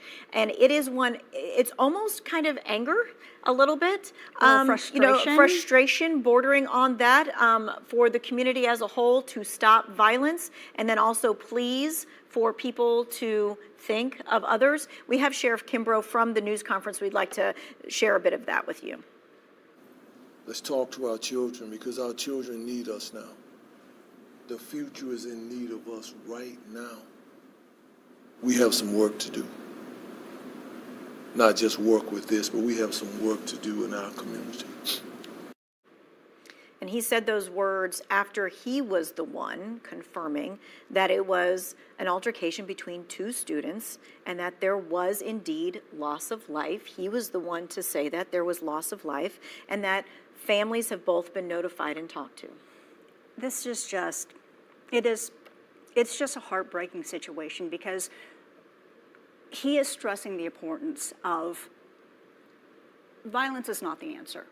And if this started with an altercation, so possibly these kids, these students were fighting, but for it to increase to the level of violence, that's what he's saying. There's got to be other ways. Maybe it's turning the other cheek. Maybe it's just walking away, de-escalating just the tension. And I don't know the correct answer, right? This is just a matter of learning it in your schools, in Bible study, on your football team, in course, whatever it may be. Look to your leaders and use them as guidance and to be your role models, right? Right. There's not one solution. I think every single time that there is some kind of violence in schools, there's all different kinds of talk of that kind of thing. One of which was, let's have metal detectors at schools. At least that is one solution out of many. Of course, the underlying one is just respect humanity, right? Respect your fellow human, that kind of thing. I want to turn it over to Amber Lake. Amber, you've been reporting on this since it happened, and then you realized that this was also a personal story for you as well.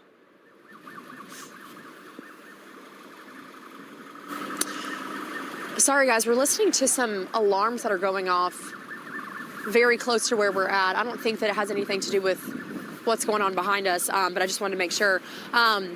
Yeah, I mean, we've been out here for a couple hours, and I can say that obviously the atmosphere is a lot more calm than it was a couple hours ago. When we got out here earlier, people were running around, parents were crying, they were screaming, law enforcement, a lot more law enforcement was on scene.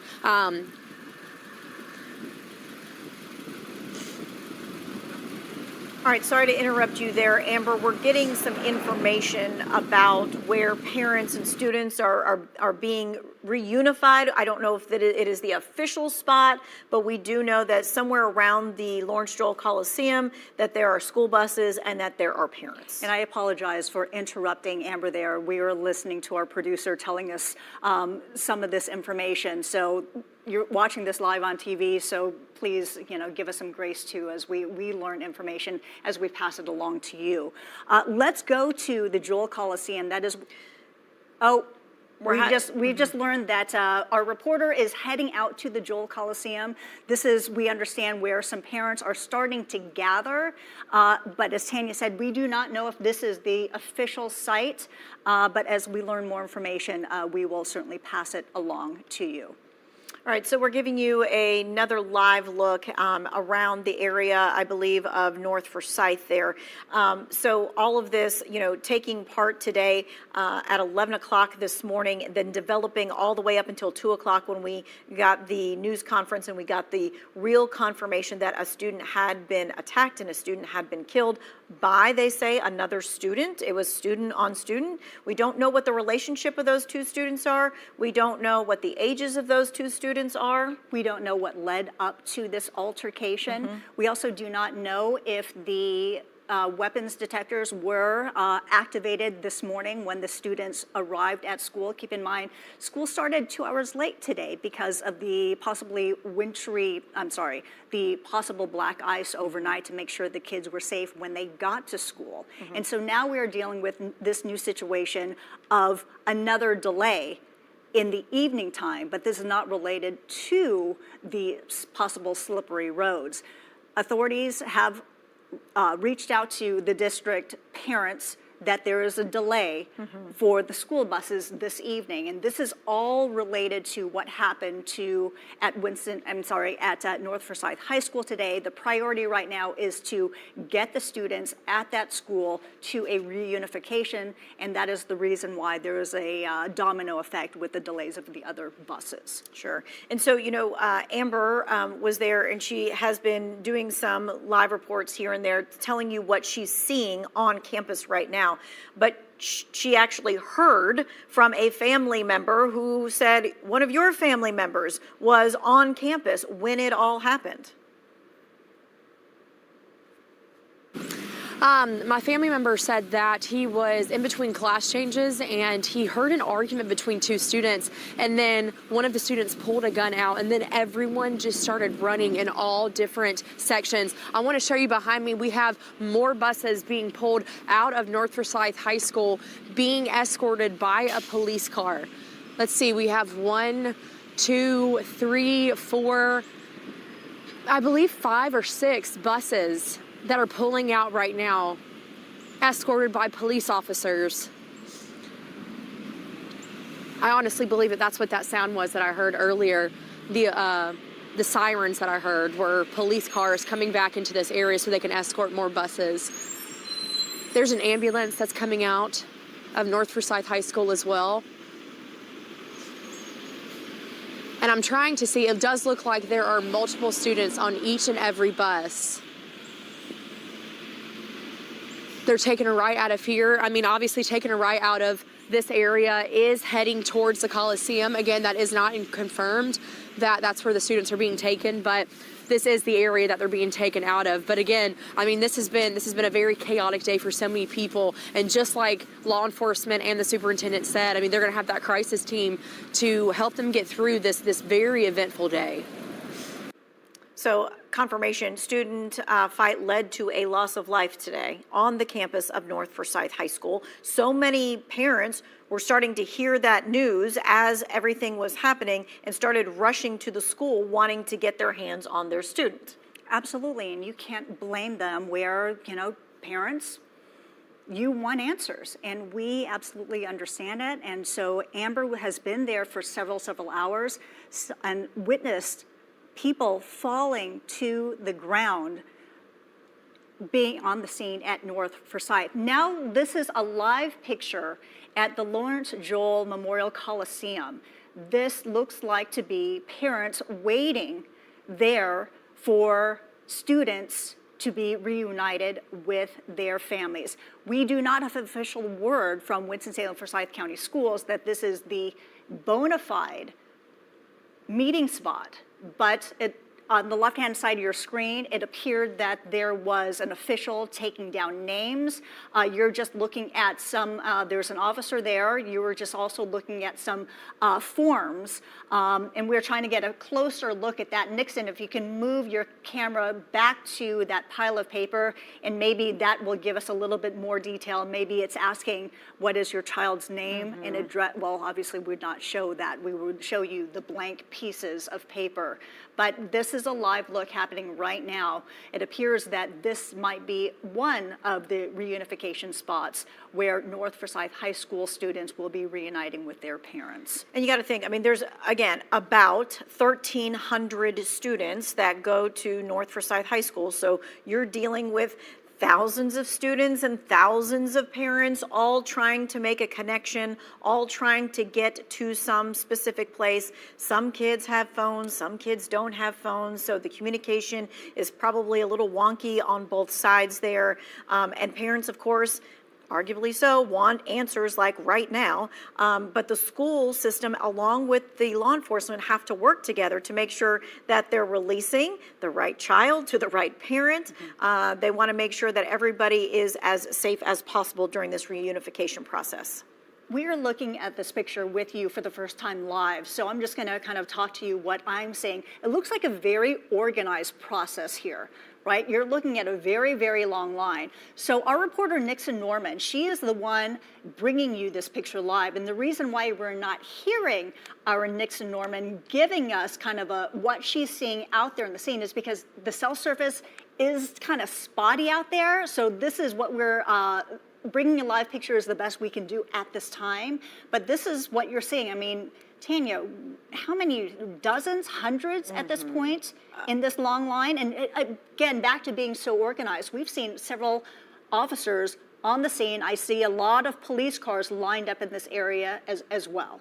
Right, and so, part of the reunification process, because you don't want to add any more, anxiety to anything, is to make sure that every student goes away with the right adult. You have parents and family members who are already anxious for what happened today, and so it could be a rush, right? That's what you want to do. You want to rush in there and you want to get your kid, but they are trying to make sure that they are doing it in a systematic way so that they are able to reunify the student and the parents in the right way. And so again, this is at the Joel Coliseum where we're seeing school buses as well as law enforcement, and then we're seeing parents upon parent upon parent that is lining up. And with 1,300 students, of course, some of them drive themselves, some of them take the bus, some of them walk home, whatever it happens to be, but they may have all been told, you're not leaving this campus unless we take you off this campus. Right, and you saw the live picture with Amber Lake. Amber was telling us she was witnessing several buses leaving the school, and I'm looking at my app here. The distance from North Forsyth over to the Joel Coliseum, 4.3 miles. The time to get between the two is 11 minutes, so really it's just a matter of moments If those particular buses are heading to this location, we're just talking about moments away from some of the students arriving at the Jewel. Right. So Nixon's going to continue to be there at that spot. So now that she's not live, she may be able to get a few more tidbits of information of, hey, did the district call you? Did they email you? How did you get the information? What are they telling you the process is, so that we'll be able to kind of then pass that along to you. Yes, because at this point, Winston-Salem Forsyth County Schools, they said they were not going to release the location. They were going to be in direct contact with the parents. And I'm wondering if there are more than one locations, because in the past we have seen a similar situation with Mount Tabor, and there was just one particular location that the students were brought to. So at this point, we don't know if this is the only one, but we will let you know. And, they don't do this to keep people guessing. They do this, to maintain safety and security for the students, which is the number one thing. We're not privy to all of the information until they let us know, so because they want to keep their students safe. And we are passing along the information in the correct time to make sure that those students are remaining safe. For those of you just joining us, I know that people are maybe coming back home for the day, different shift, that kind of thing. There was a deadly stabbing at North Forsyth High School today. This happened at about 11 o'clock. That's when we started receiving the reports about this incident. The school went on lockdown initially. Later on, it was lifted. Authorities told us at the time that there was one stabbing. During the press conference, we did learn it involved two students. Their names have not been identified or have not been released. We do not know what grade. We do know that it started as some kind of altercation and it escalated to someone pulling out a knife, and there was a deadly stabbing at that high school. So this is what you're seeing. The students were remaining at that school, and so what you're seeing now is parents waiting to be reunified with their students after a very tumultuous, a very chaotic, it had to be a very frightening day over there. I mean, when you think about it, it happened like right as they were there getting on campus for school, because they were on that 2-hour delay. So around 10:55, it happens around 11. So it's around the beginning of the school day anyway for them. We heard from Amber's family member that it happened with other students watching. So sometimes things like that happen, an altercation happens in a bathroom or in a hallway that doesn't have a whole lot of kids on it, and nobody really sees it and that kind of thing. But that does not seem to be the case in this particular situation. It sounded like from Amber's family member that that person, there was a fight, people heard it, they saw the stabbing, and then they fled. So they actually saw what happened. Those students saw what happened. And that is frightening. And also, this was happening during a class change. So in between classes this morning, school will be canceled for tomorrow. A crisis team will be at the school to assist with the staff members who want to talk to someone. A very traumatic situation. And if students or the kids want to have someone to talk to too, that's available as well. This is one of those situations where when we tell you something happened at a school, it usually impacts those students, those parents, those faculty members. But because North Forsyth is a hub for other buses, it has now become an issue for the district as a whole of getting those buses out on time for this afternoon. So that means that it's impacting some students district-wide, even though nothing happened at their school today. Also being impacted, there was a scheduled Winston-Salem Forsyth County Schools board meeting tonight.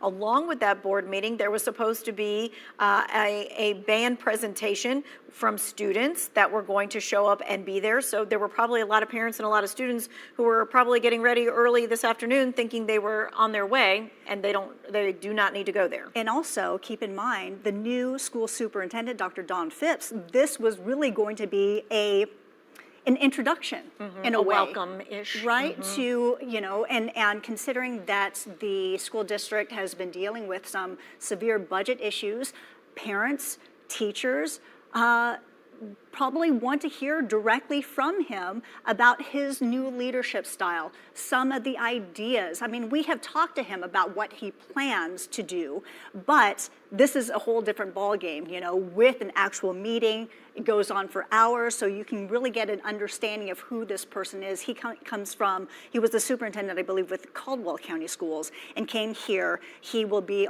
the superintendent for Winston-Salem County Schools for 15 months, has a contract, taking over for Caddy Moore, who was the interim superintendent just within the last, and left the position just within the last couple of weeks. And we heard from him briefly during the news conference. 3 people spoke at the news conference. We had the sheriff for Forsyth County, Bobby Kimbrough. We had Chief William Penn for Winston-Salem PD. And then we had Dr. Phipps, who is the new sitting superintendent for Winston-Salem Forsyth County Schools. And he spoke very briefly, and it was, I need you to be thinking about the faculty and the staff and the students at that school. And we have his interview pulled up. Let's listen to Dr. Phipps. I want to express my sincere appreciation to local law enforcement and medical first responders for their quick responses and thorough work today. I also want to thank school faculty and staff members for their quick, responsive action. Today is a worst nightmare of any educator. We hurt when our students hurt, and this is the ultimate hurt that we can possibly feel. North Forsyth High School will be closed for students tomorrow. We will have our crisis team in place to meet with faculty and staff, and will extend those services to students upon their return. If immediate student needs arise, we encourage parents and guardians to look to the school's website for resources.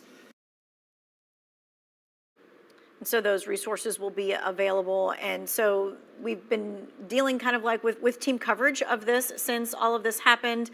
Amber Lake has been stationed outside of North Forsyth. Lauren Tier has been on the other side of North Forsyth to see what's going on. And then we have Christina Dillon, who has been at the headquarters there for the news conference. I believe we're going to head out to Lauren to see if there is an update of any of the movings with all the school buses and things. Yeah, that's right. I'm on the backside of North Forsyth here on Chatelawn Drive, and right now there's a tiny bit of a traffic backup. You can see there's a bus leaving right now. Let's see. Make sure they can get out okay. There we go. That car that you just saw pull out was speaking. These are Winston-Salem police officers back here manning this entrance and exit. You saw that car speaking to them and then get turned away. So I haven't seen any civilian-looking cars be able to go in or out. It's been school buses and then cars with blinking lights or clearly branded as law enforcement vehicles. Again, these 2 police officers here have been kind of manning this entrance as long as I've been here, and the only things that have gone in and out are the school buses and what seems to be law enforcement vehicles. So the buses that we've seen going in and out have not had any students on them. We're told that North Forsyth High School actually serves as a bus lot for the entire district, so it is possible that some of these buses that are coming in or going out are just filling out their normal routes for the day, and that's why they don't have any students on them just yet. But we don't have exact clarification on that. We also do not know if this is an entrance where parents can come in or what's going on with that. All that I've seen, again, is it seems to me there are cars that will every now and then pull up. They'll roll down their windows. They'll speak with these officers, and some of them have gotten turned away. I don't know if they're being redirected somewhere else, or if they're just being told that this entrance is not where you can reunify with your student. And speaking of that, I haven't seen any reunifications. I haven't actually seen any students come in or out of this entrance, walk out, nothing of that nature. So it's been fairly quiet back here. Again, the most commotion that I've seen is just those school buses coming in and out. But these police officers are definitely asking everyone who comes up to the entrance who they are to make sure that only certain people are allowed in. Live in Winston-Salem, Lauren Tier, WFMY News 2. Lauren, thank you. So obviously every location in and out of that school is highly manned at this point. So Lauren is saying where she is over on Chatelawn Drive, that is where she's seeing school buses entering, no students, but our Amber Lake is at a different location as she has seen several school buses with students on board departing. We've also shown you some live pictures of parents presumably lined up at the Jewel Coliseum, possibly one of the reunification sites. We'll check in with that live picture with Nixon Norman while she gathers some more information. I want to read this to you. We just got the press release about the Board of Education meeting that was scheduled tonight for Winston-Salem Forsyth County School Board. Let me read it to you live. I'm reading it live with you, so bear with me here. The Winston-Salem Forsyth County School Board of Education meetings for the evening of Tuesday, December 9th, including the Finance Committee meeting and the Curriculum Committee meeting, have been canceled following the incident at North Forsyth High School. These meetings will be rescheduled for Tuesday, so a week from today, December 16th. The Finance Committee will be meeting at 4, the Curriculum meeting will be at 4:45, and the Board of Education meeting will be a closed session beginning at 5:30, and the open session will begin at 6:30 p.m. So in sum, the meetings tonight with the school board have been postponed because of this until next Tuesday evening. Yeah, everything's just on a hold at this moment, as they try and figure out what happened, what needs to be released, what doesn't need to be released right now. How do we manage the parents and the students, and then how do we manage the community? And Chief Penn really said some things about that during the news conference. Let's listen in on one of the things there. Whoever's sharing this video, liking this video, commenting on this video, please think about the insensitive nature of what you're doing. This isn't the time to clout chase. Our students, our teachers, all the staff at North Forsyth High School will need all of us. He went on to say during that news conference that it is a dark day for our city and that it has shaken us all to the core.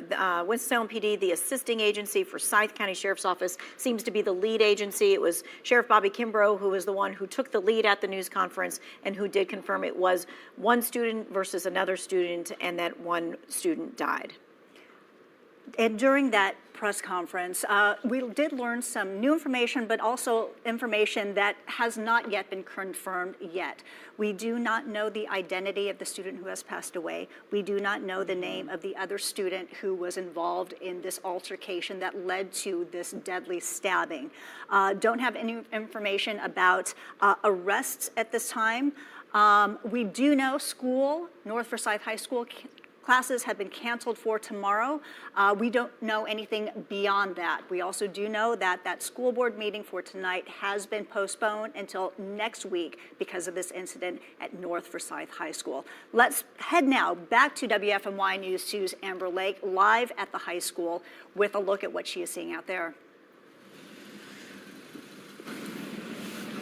Guys, we have more buses pulling out of North Forsyth High School filled with students. I think about 5 or 6 buses just pulled out again with more police escorts. Those same vehicles, law enforcement vehicles that escorted them the last time that we spoke, came back and then they were able to escort this next round of buses. These are just more and more students heading to that location where they're able to be reunified with parents. I don't even know how many more students are actually here on campus, but I mean, it just seems like more and more buses keep being filled with students right now. Yeah, it's one of these things where there's no immediate threat, which is something that doesn't always happen in these kinds of situations, but I know that the school system wants to minimize any kind of safety concern. Right. And I mean, I've talked to the district on and off throughout the day, and a couple hours ago was when they told me that the school was not on lockdown, which is great to hear. I mean, obviously after a situation like that, the school immediately goes into lockdown, and it usually stays under lockdown for a good bit. So hearing a couple hours ago that it had been lifted is a good sign. But so many people are going to be dealing with the aftermath of this, the trauma from all of this for a very long time. Thankfully, like we've said multiple times, a crisis team is going to be in place whenever students and staff do come back to school. But I mean, even for my family member that goes here, talking to him, texting him about what he saw, what he heard, just the sheer chaos of students and staff running away from that incident, that in itself is traumatizing. And he said that he's just lucky that he wasn't caught in the crossfire, that he wasn't hurt. And he said that he was just happy and blessed to get out of school today at all. Obviously, it hits very, very close to home. If we can bring up Amber just one more time, if we can do that, control room.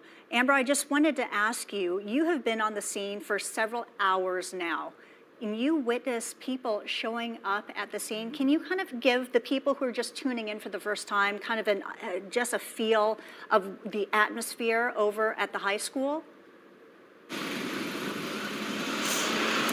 Oh, Julie, the atmosphere has been very heavy all day. When we first got out here a few hours ago, it was, I mean, I keep saying this word, but it was just absolute chaos. We had people running around. We had law enforcement just all right here at the entrance. I mean, from what you see right now, it's significantly calmer, but there were so many law enforcement officers, so many family members just running around, screaming, yelling, crying. We did witness, which honestly is probably going to stick with me for the rest of my life, but we did witness 2 family members walk away from after talking to police officers here at the entrance of North Forsyth, and both of them just collapsed to the ground, to their knees, and they started hysterically crying. And that's when a bunch of other parents ran up to them, embraced them in their arms, hugged them. It was a very emotional and just heartbreaking scene to be a part of. It is one of those things where, you know, you trust that when you put your kid at school, that your kid is coming home that day, and the most that they're going to have to be upset about is something that they didn't do well on a test or something of that nature, or a fight with a friend. You don't think that they're going to say, I saw someone get stabbed to death today. 100%. This is, it is a gut-wrenching, heartbreaking situation that you don't want anybody to have to experience. And Amber is talking about, you know, the images that she saw.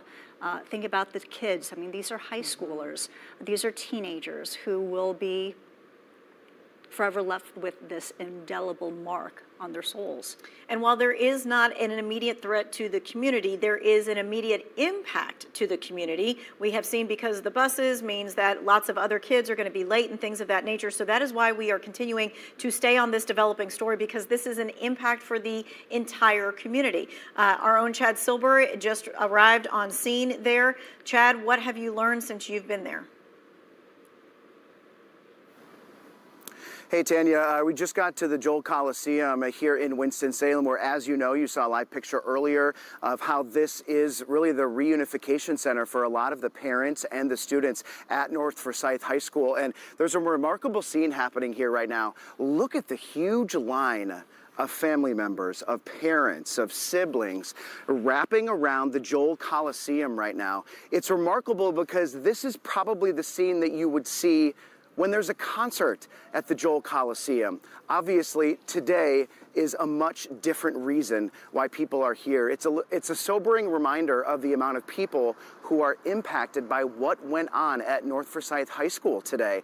We've seen a lot of parents driving around the parking lot looking for an entrance. Most of the entrances here at the Joel are blocked off. They've got law enforcement from the sheriff's office, the police department, as well as a highway patrol blocking off most of the entrances, trying to funnel in all of the parents, all of the families into a certain area where they have now really filled up this parking lot here at the Joel, at least the front of the parking lot. And the parents, they've all got some sort of sheet in their hand. It's almost like it's some sort of confirmation that they have a child who goes to this school and they're here to pick them up. I mean, this is a situation that looks eerily familiar to something that we saw just 4 years ago when the same thing occurred following that shooting at Mount Tabor High School. You will remember it well. It was a situation where parents, much like they are today, very uncertain and scared about what has occurred here in Forsyth County. If you remember that day clearly, like I do, I was out here at the Joel, and seeing the reunification of the families with these students was something that is, it's ingrained in my brain, and we are seeing it again here today, but with a different high school, a different situation, different families impacted, but a sobering reminder of the amount of people who are impacted by what has occurred here today. The people in line, not many are talking, not many are saying anything. I have heard a couple of laughs, people probably just trying to lighten the mood a little bit as they wait through this agonizing line to get to their child, who we believe that all of the students are inside, or at least some of them are inside, and now the parents just wait to put their hands, put their eyes on their own child. Imagine waiting in this line as a parent, knowing what occurred today at your child's school. And if you think about it, a lot of these students likely saw what happened. They heard what happened. And so for them, this has been a traumatic experience, and this line just keeps getting longer. It's almost as if a lot of the parents either didn't know that this was happening right away. I'm trying to listen in. Forgive me, there's a sheriff's deputy.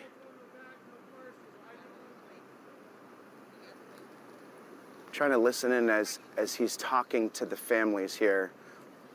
I'm gonna see if I can get closer. There's a sheriff's deputy who is talking to everybody in line, telling them something. I heard him say, make sure that you don't have any weapons or any sort of things that you won't be able to get into the Joel Coliseum on a regular basis. And everybody is just kind of standing by, waiting in this line, and it is moving so slowly.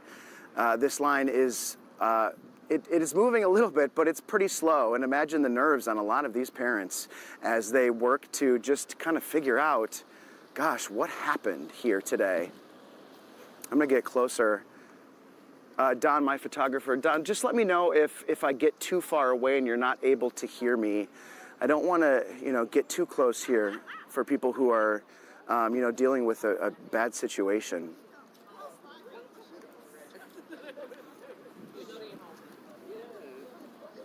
Julie, I know you have a question for me. If you want to hold on just a second, I'm going to talk to see if some of these people are okay. Hi. Hey, how you doing? Hi. No offense. No. I don't even want you to come over here. And that's okay. I totally understand. I totally understand. Just wanted to see how everybody was doing. We're cold. Cold, yeah. Tell them up there it's not you. She's crying icicle. Do you know if they're just letting one in, one out? Is that how this is going? I'm not sure. They just opened up the line. Okay. The sheriff's deputy that came by, what did he say to? He was. He said they were opening more lines to try to get it. Oh, got it. Okay. I can't even imagine what you're feeling right now. It's a lot. You can't feel nothing right now. Actually, my hands. So you can't bring your cell phone inside. Or a bag or anything. So you don't know. So you just left your phones in the cars? I don't drive. That's what we had to do. We have to leave our phone. I don't drive. I don't have a car. And so you've only been told that your student is here? Yeah. I don't know if my daughter is even in there. Well, I know. Yeah, mine's is here. I'm able to text. What did do you have a son or a daughter? I have 2 sons in the school. 2 sons. How are they feeling? How are you feeling? I'm from New York. I don't know. I just keep saying that, but this is. I just don't like how they're handling it now. It's not nothing that's uncommon. The way they're handling this is insane. Yeah. It's stupid. We're freezing. I thought I'd be in a car pickup thing or going Right. outside and standing out here. I see a lot of people are holding sheets. Do they give you something, or do you have to show proof?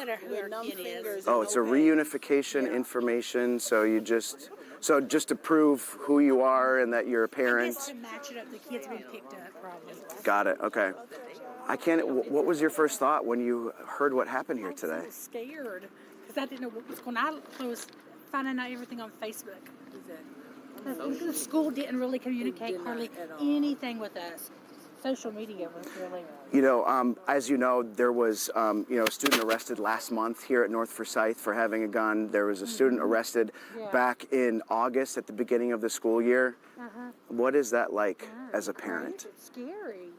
It's It frustrating. really is. Because the school board, they could do a lot more than what they're doing. Jeez. For parents. who don't have babysitters or things like that. I missed a job interview today. You missed the job interview today. Yeah. I'm sure you'd rather be here, though. Yeah. I'm sure they'll understand. Do the kids, what do they say about this? How do the kids react to this? I know my daughter just starts telling me if there was a shooter, she's going to jump out the window. So your daughter, can you believe that they have to have these kinds of conversations? And thoughts, like what would I do? Yeah, it's sad. I mean, and do you have a son, daughter? I have a daughter. What did she say about today? She's scared. She's scared? She don't even want to come to school, and that's sad. Yeah, my son was in the bathroom when it happened, like he's seen it. He saw it? What did he say about it? He would just want to know what he needed to do at that moment, that's all. He was calling me on FaceTime, like I actually seen it myself too. Really? Yeah. And as a parent, what goes through your head? I don't know. I'm just so glad. This is my son last year. He in the 12th grade, so he on his way up out of here. So Yeah. hopefully things get better when he get to college. So yeah, he's been at North Forsyth for the past 4 years. So whatever's been going on, he done experienced it. So And to think that, this is the third time that they have had some sort of violent incident at North Forsyth this year. Yep. I don't know. Maybe they need to put metal detectors like they talking about. And from what I understand, they do have metal detectors here, right? Or do they not? Not every day.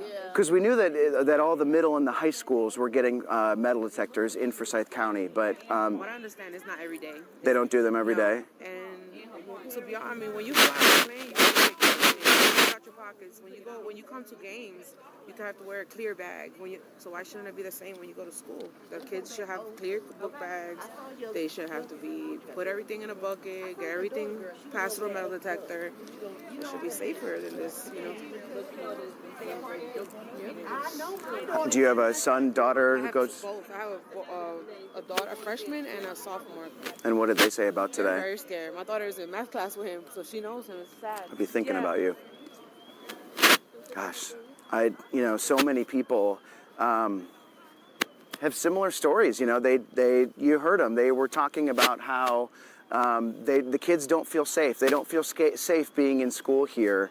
A lot of them, the people who I was speaking with, were just mentioning about how it's not the school's fault. It's the school district's fault. Whose fault it is, it's rather unclear, I imagine. But keep in mind, there is a new superintendent here. It's his 9th day on the job, Dr. Phipps, and to have to deal with this is unimaginable for a superintendent, knowing that clearly there is some issue here. There is something going wrong. And, like I mentioned before, we've had several instances at this school this year. There was a student arrested 1 month ago tomorrow for bringing a gun to school. There was a student arrested back in August for bringing a gun to school.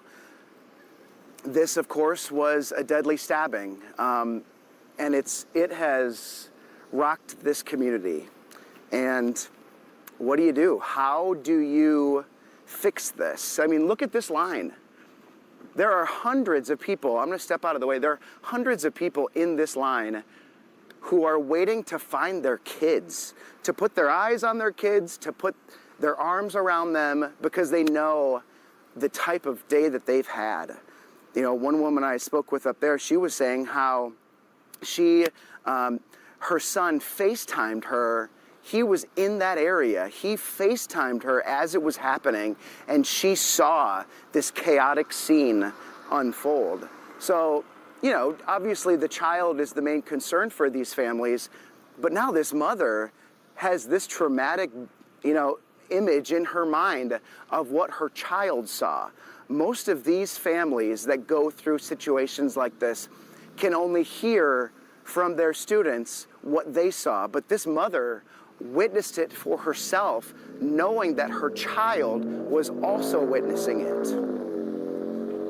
It's a very sobering reminder, again, of how many people have been impacted by this. this line, can't even imagine standing in this line, how agonizing it is. That one woman, again, said that they weren't allowed to bring their phones inside. Another woman said, you know, how do you get something like this into school? When you go to an airport, you have to empty all your pockets to get through security. Why don't they do it at a school? Well, obviously, part of the issue is that in a school where there are thousands of kids, how do you do that efficiently? And then when school districts are dealing with financial issues, you can't just buy 100 metal detectors and line every door with it. We understand that there are issues that are occurring here, but there's got to be some solutions. I know, Julie, you mentioned that you had a question. Is there something I can answer for you? Chad, you know, just listening to you, talking to the people in line, it is heart-wrenching understanding the distraught that they must be feeling.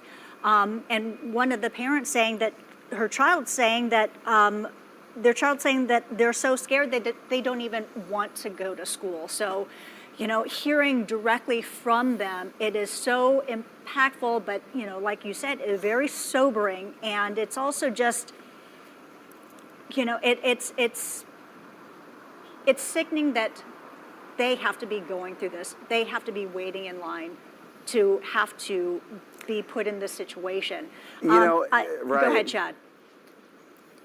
And Julie, you know, think back to your childhood.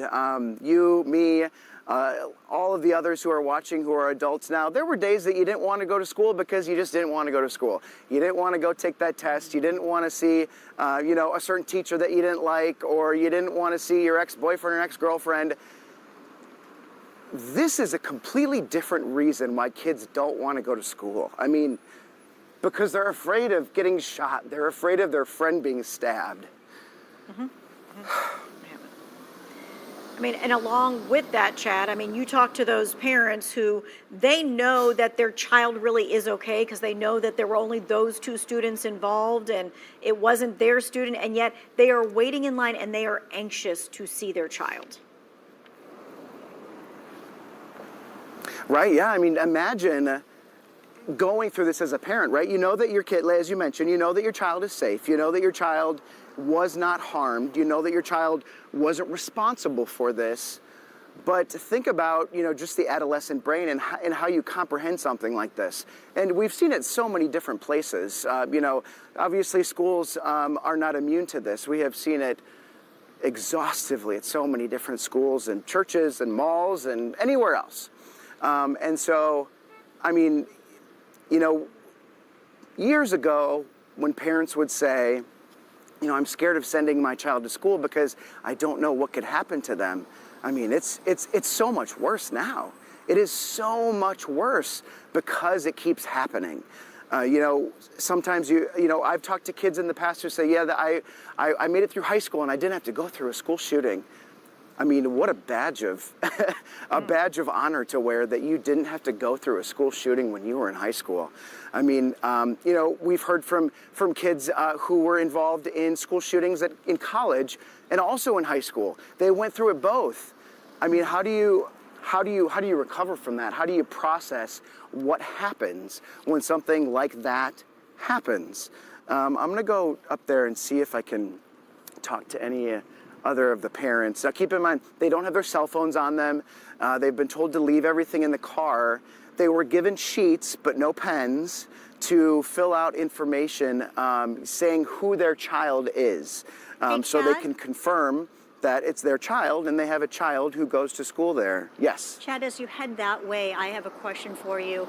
The distance between North Forsyth and the Joel is only about 4 miles. We've seen several school buses leave the school heading that way. I know there are people lined up. We're looking at those live pictures right now. Have you seen any of the school buses, or is that around the corner and not at your vantage point? I have not seen a single school bus, so it's certainly possible they're taking the students inside from a different entrance, but I have not seen a single school bus since we have been out here. So we'll see what happens. And it looks like that line just keeps obviously, getting Don, longer. my photographer, is getting a little closer now. Yeah, it just keeps getting longer. A lot of parents keep forming in or coming into line here. Don, I am gonna, if you wouldn't mind, I'm just gonna have you stay back a little bit so we don't alarm the parents too much while we're out here talking to them. Imagine the kind of day that they've had, just dealing with something like this, a day that they won't forget.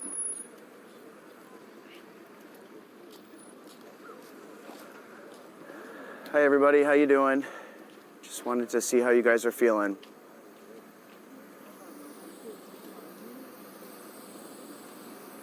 Don't worry, I won't talk to anybody who doesn't want to be talked to. I just want to see how you guys are feeling. How you doing? Yeah. Do you have a son or a daughter who goes here? I do. I got a daughter. A daughter? Mm-hmm. Have you talked to her?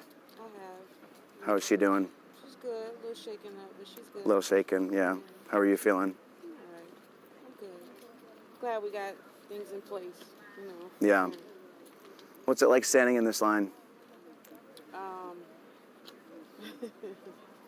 I mean, I'm not nervous anymore because I spoke to my daughter, but I mean, it's nerve-wracking for anybody. Nobody wants to be in this situation. Yeah. What does your daughter even say about this? I mean, how do you as a mom talk to her about something like this that happened? I mean, we haven't even had that conversation yet, but it's just something that we're going to have to do when we get home. You know, sit down one-on-one. Tell her things to do if she ever get in a situation like this. But it's heartbreaking for everybody. And how do you even, as a mom, go about having that kind of conversation? I don't know. It's going to be my first time, so I don't know. It's going to be scary, but just got to sit down and tell her. Just talk to her about it, her feelings and everything, you know. There's been, as you know, a couple of gun incidents on campus this year. You know, as a parent of someone who you know goes to this school, I imagine that's tough to hear. Yeah, definitely think about other school options, but yeah, it's definitely not good to hear. I know. I got two daughters that's supposed to go to high school next year to North, but I don't think they're going to go there. You don't think? Yeah, probably find a different school district to go to. Do you know? Has your daughter said much about metal detectors? Do they use them often here, or no? They used to, but then it stopped. But they used to have metal detectors every morning. I don't know what happened, what caused it to stop, but yeah, it stopped. I'm sorry to hear that you're going through this. Budgets or whatever the case is, but they need to put it back into their budget so stuff like this won't happen again, because it's scary. You know, the superintendent, he's on his 9th day here, you know, taking over a school district that, you know, has had some financial troubles. Yeah. You have any advice for him? Put the money in the schools, like pay the teachers, put the metal detectors, we need police. I mean, you got to do something to save the youth. Got to. Kids dying out here. It sucks. Did your daughter see or hear any of this happen today? Yeah, I mean, it was close where her class was at. I mean, yeah, she's seeing what's going on. Yeah.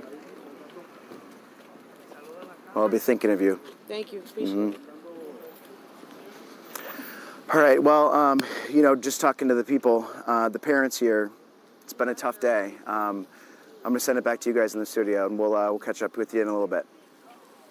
So Chad's been giving you a live look there at the reunification area that is at the Joel Coliseum, which is about, you said, 4 miles.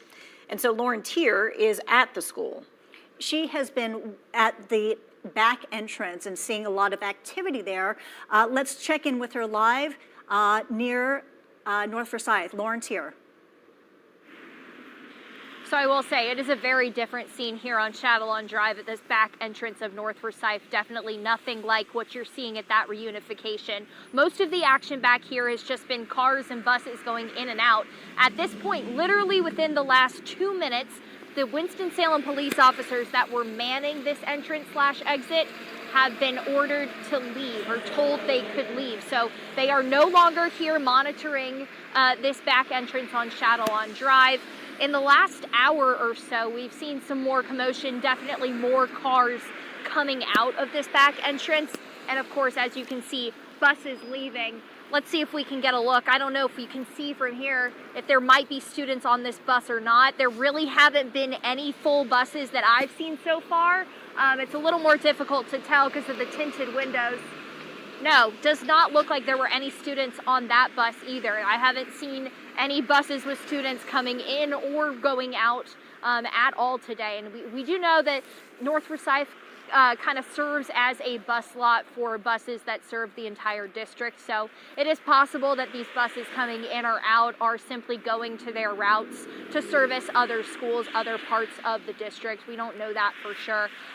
But there has been no reunification here. We haven't seen any students. I've actually seen one singular person actually walk down this road and come out onto Shadowlawn Drive. Did not look like a student, looked like an adult.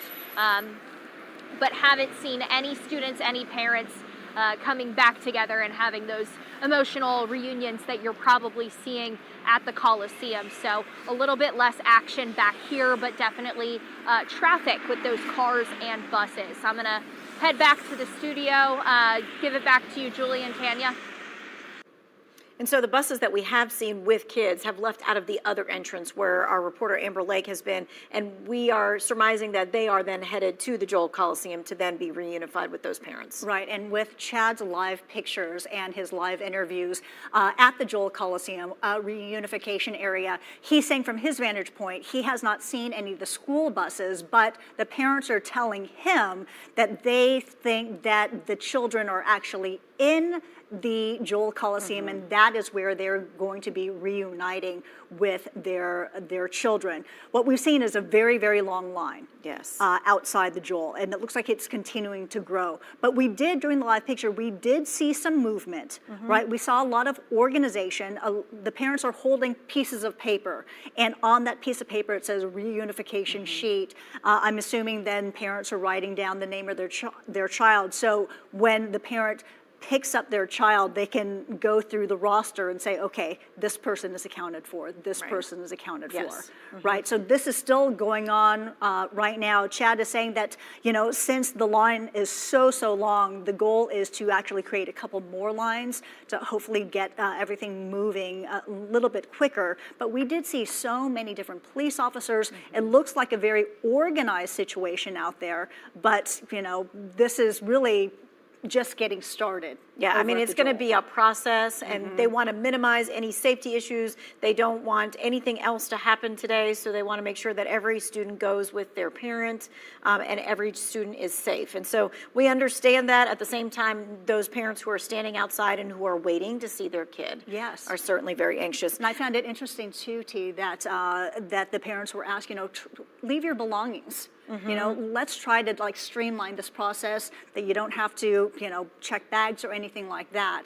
And I think Chad's his analogy was so poignant, as usually you see long lines like that at the Joel Coliseum, and it's something for fun, and something festive, or something like, you take your mind off things.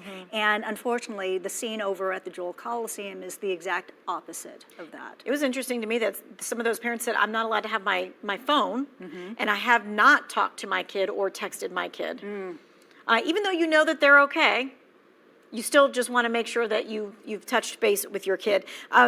This, of course, is being told about all throughout the state. When something like this happens, everybody knows about it. And the governor has released a statement about what happened today at North Forsyth. It says, the stabbing that took place at North Forsyth High School is shocking and horrible. I am praying for all the students in the community and their loved ones.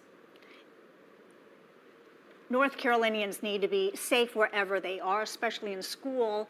I have spoken with Sheriff Bobby Kimbrough to offer my support. We must never stop working toward a safer North Carolina. I mean, and this is a discussion that every state leader, every local leader, every federal leader has had at one point or another, is what is happening in our schools and the violence in our schools, and what do we do about it? And there's never really any just one answer, one solution to all of it. There's a lot of different solutions that need to be put in place. Right, and Sheriff Bobby Kimbrough mentioned some accountability during the press conference just about an hour and a half ago. Let's listen in. Let's talk to our children, because our children need us now. The future is in need of us right now. One thing that stood out during Chad interviewing some of the people in line, one of the parents was saying, we're going to have a discussion tonight. When we get home, yeah, Right, about this. and this is obviously going to be many discussions with many parents and many families. And unfortunately, it's not going to just be the parents and the teachers at North Forsyth High School. This is probably going to be a discussion happening with parents and kids all across the Piedmont Triad when they learn about this news that there was a deadly stabbing at North Forsyth High School this morning. I mean, I think that a lot of parents have had that discussion with their kid because, it used to be we all only had fire drills. Now they do have school shooting or school violence drills at schools. So they are taught, run, hide, fight, that kind of thing. But then to hear a parent say, no, we are going to talk about what are you going to do?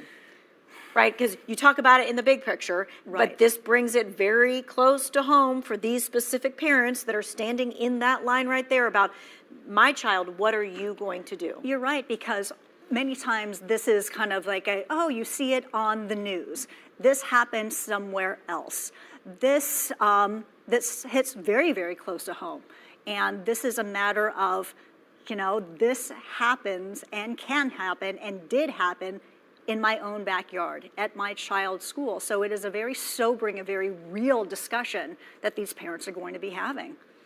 And I imagine we are going to be probably talking to some kind of therapist or something over the next couple of days because, we're not all equipped as parents to be able to handle all of those kinds of discussions because we're scared too. We're going through our own feelings of, oh my gosh, I don't even want to let my kid go to school now. Right. And then how do I help my kid and encourage my kid to know that it's okay to go to school and all of those kinds of things. So I'm sure that is going to be a discussion in many homes as well. It has to be a very difficult discussion, especially depending on the different age group, right? Because certain things you can tell a certain, like maybe an older child, but that is not something that would be appropriate for a younger child. So having those difficult conversations, that definitely needs some help to help navigate that. That's why there is going to be a crisis team at North Forsyth tomorrow. The school will be closed tomorrow, but a crisis team will be there for the staff and students if they would like to be able to have those conversations at the school too. Yeah, classes obviously closed tomorrow, maybe even for the rest of the week, depending on what happens. We'll just be keeping you up to date on that. A big point that the Winston-Salem Police Chief made was, hey, there's video of this and it's circulating. And I bring this up because I was just sent, hey, this video is up and available. And I thought, okay, hey, parents, you need to know that there is video there. And the Winston-Salem Police Chief is saying, please don't share it. Please don't comment on it. That think of the community impact of what is happening because this is a community-wide thing and you are watching something that was awful that happened today. Right, and you don't want to condone that behavior.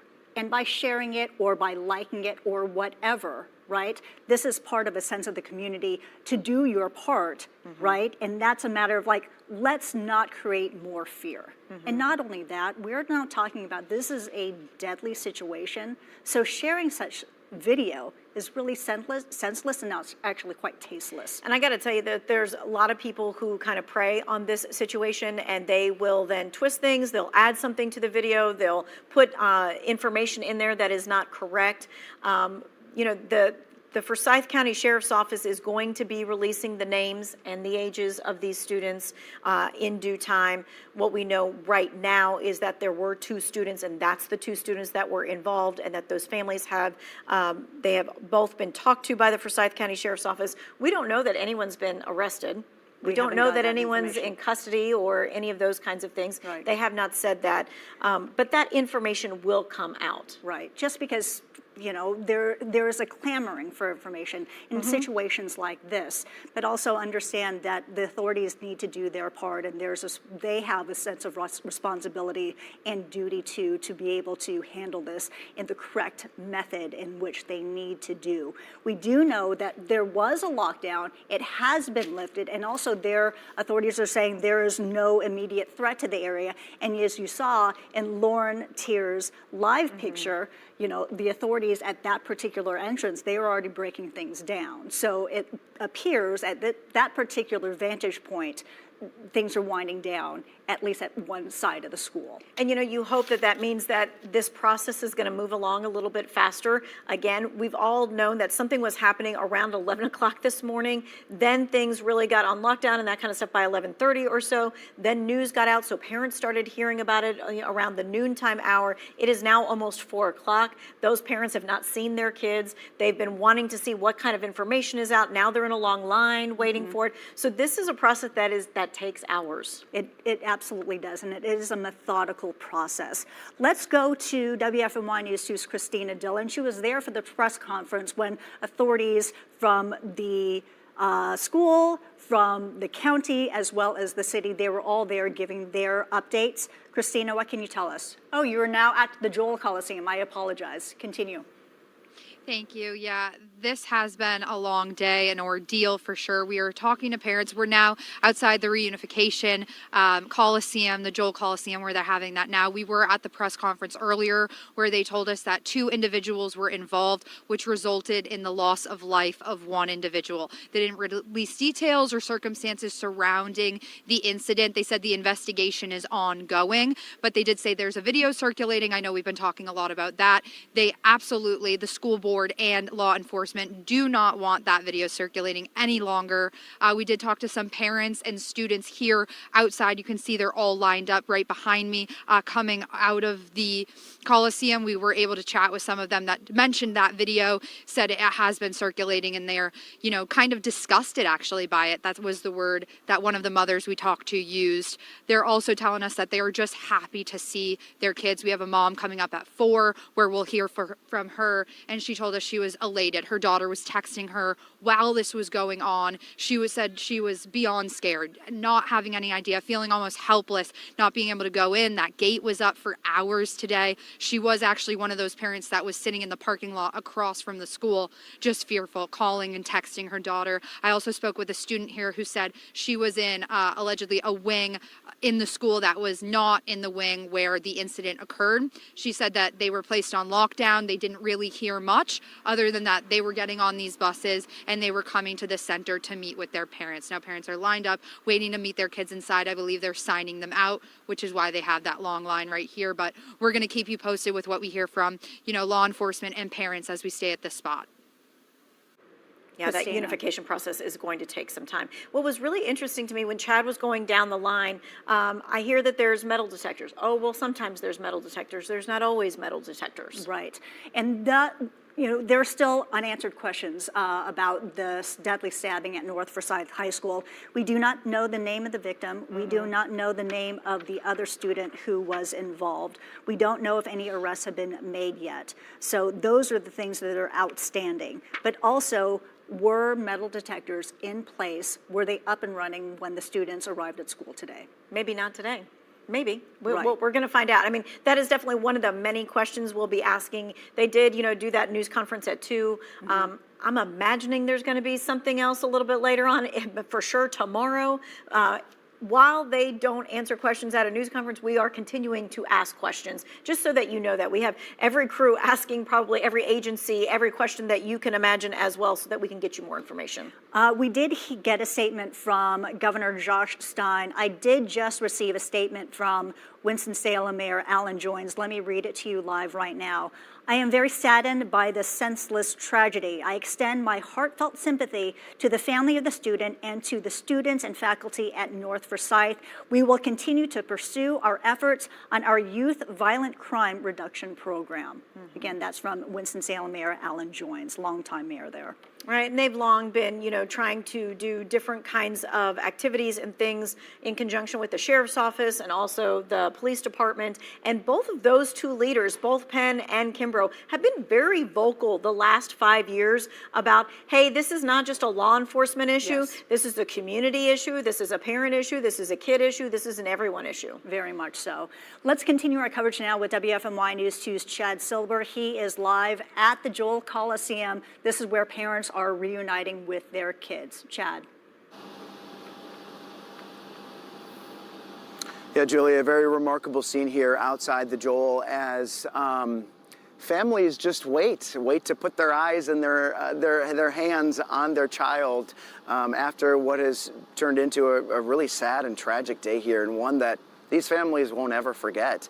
Keep in mind, these families had not seen their child yet. From what we understand, the kids were bused here, and now parents are waiting in this agonizingly long line to see their child. They all had to go get a sheet of paper and fill out the information for their child to prove that they are the parent or guardian of their child. They had to leave their phones in the car. They had to leave everything in the car to stand in this line when it's 37 degrees and they're freezing, and they just want to see their child. I'm gonna walk over to this line and just kind of see how they're doing. You know, if you've been watching us for a while, you know that a lot of mixed feelings in this line. Obviously, a lot of parents are worried. A lot of them are upset that this has occurred, especially considering this is really the third violent weapons encounter, I suppose you could call, at North Forsyth this year.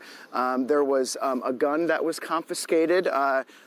If it wasn't on the first day, it was shortly after, and a student was arrested. And then just a month ago tomorrow, a student was arrested accused of bringing a gun to school. My IFB is falling out here a little bit. Please forgive me. So now the parents have arrived here and are set to pick up their kids. How are you doing? Everything okay? Yes. Do you go to school here? Yes. Or not here, but at North Forsyth? Yes. I just can't even imagine what your. Would you mind chatting with me for a minute? It's your turn. How are you feeling?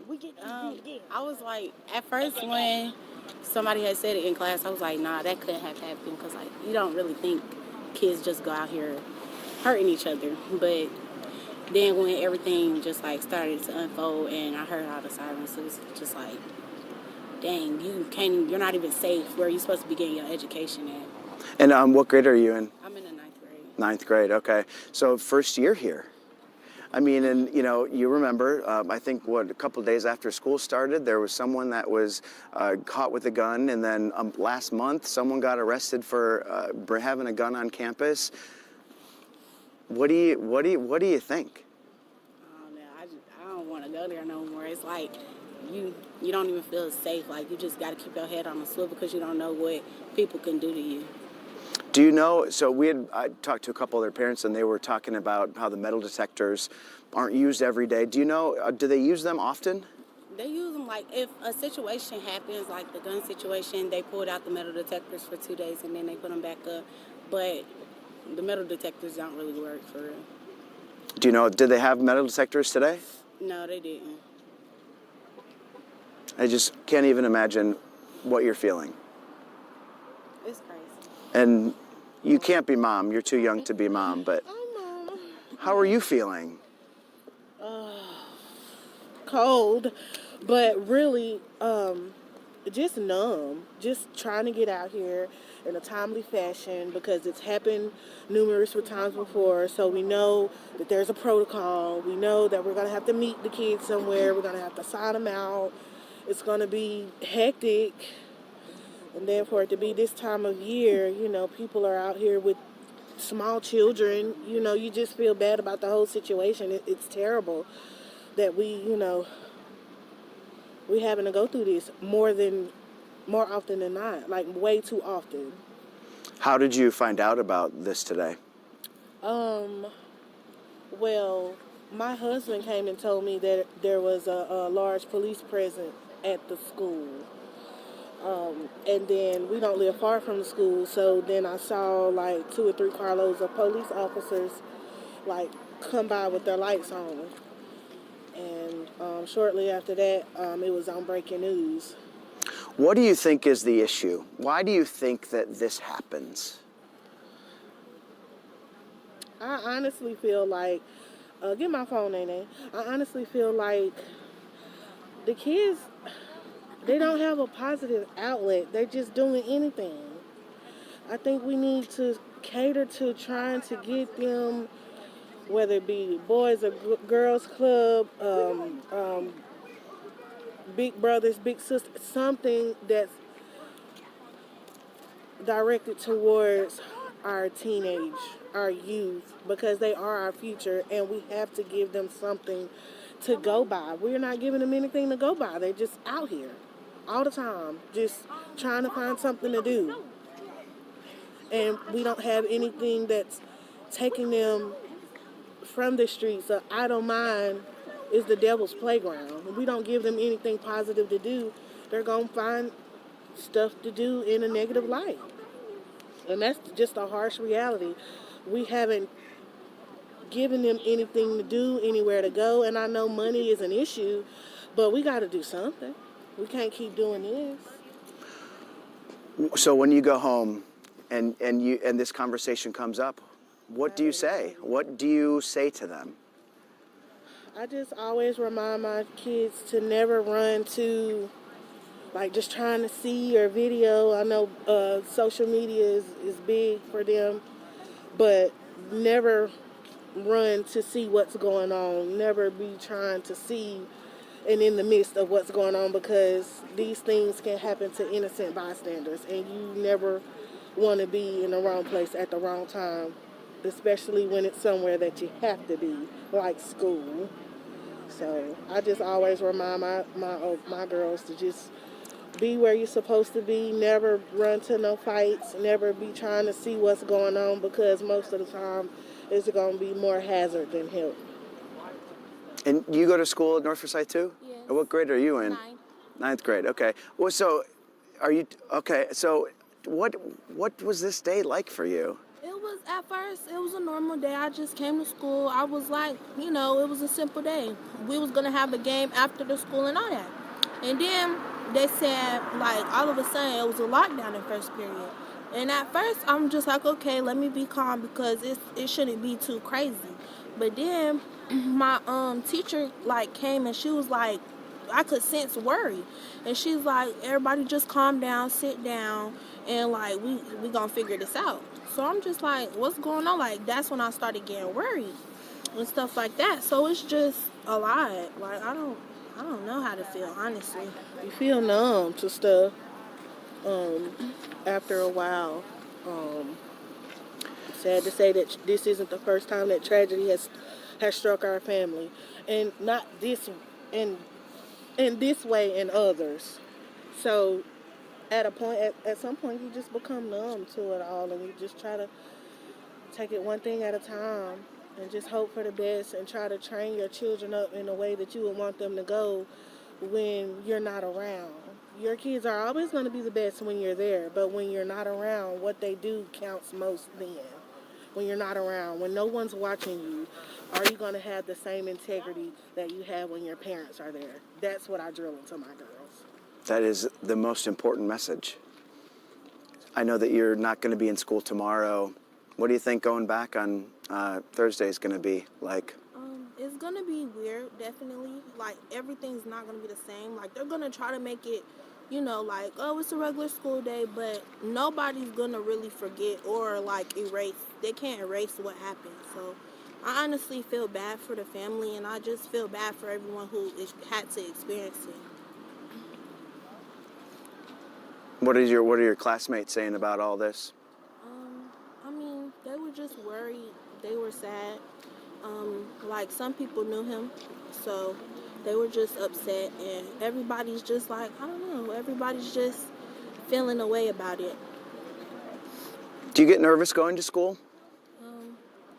Not like that, but now I would be, because you never know what the day holds. Well, I'll be thinking about you guys this week. Thank you. Thank you for spending time with me. Most certainly. Please go get warm. I am. Thank you. Sure. You know, we're hearing a lot of the same sentiment from a lot of parents here. They're just, I think, maybe exhausted is the word. And, you know, I really like what that mom said, that it's so important that you drill into your kids' brains how to act when they're not around. Obviously, most kids behave in front of the parents. We've all been kids. We know what it's like when the parents aren't around. And so just really just giving that lesson to their kids. You know, this is how you need to act in public. This is how you become a good person. This is how we raised you, and we want you to succeed in life, and we want you to get better at things. And you know, I really appreciate that mom's sentiment and that teaching that she really wants to instill into her kids.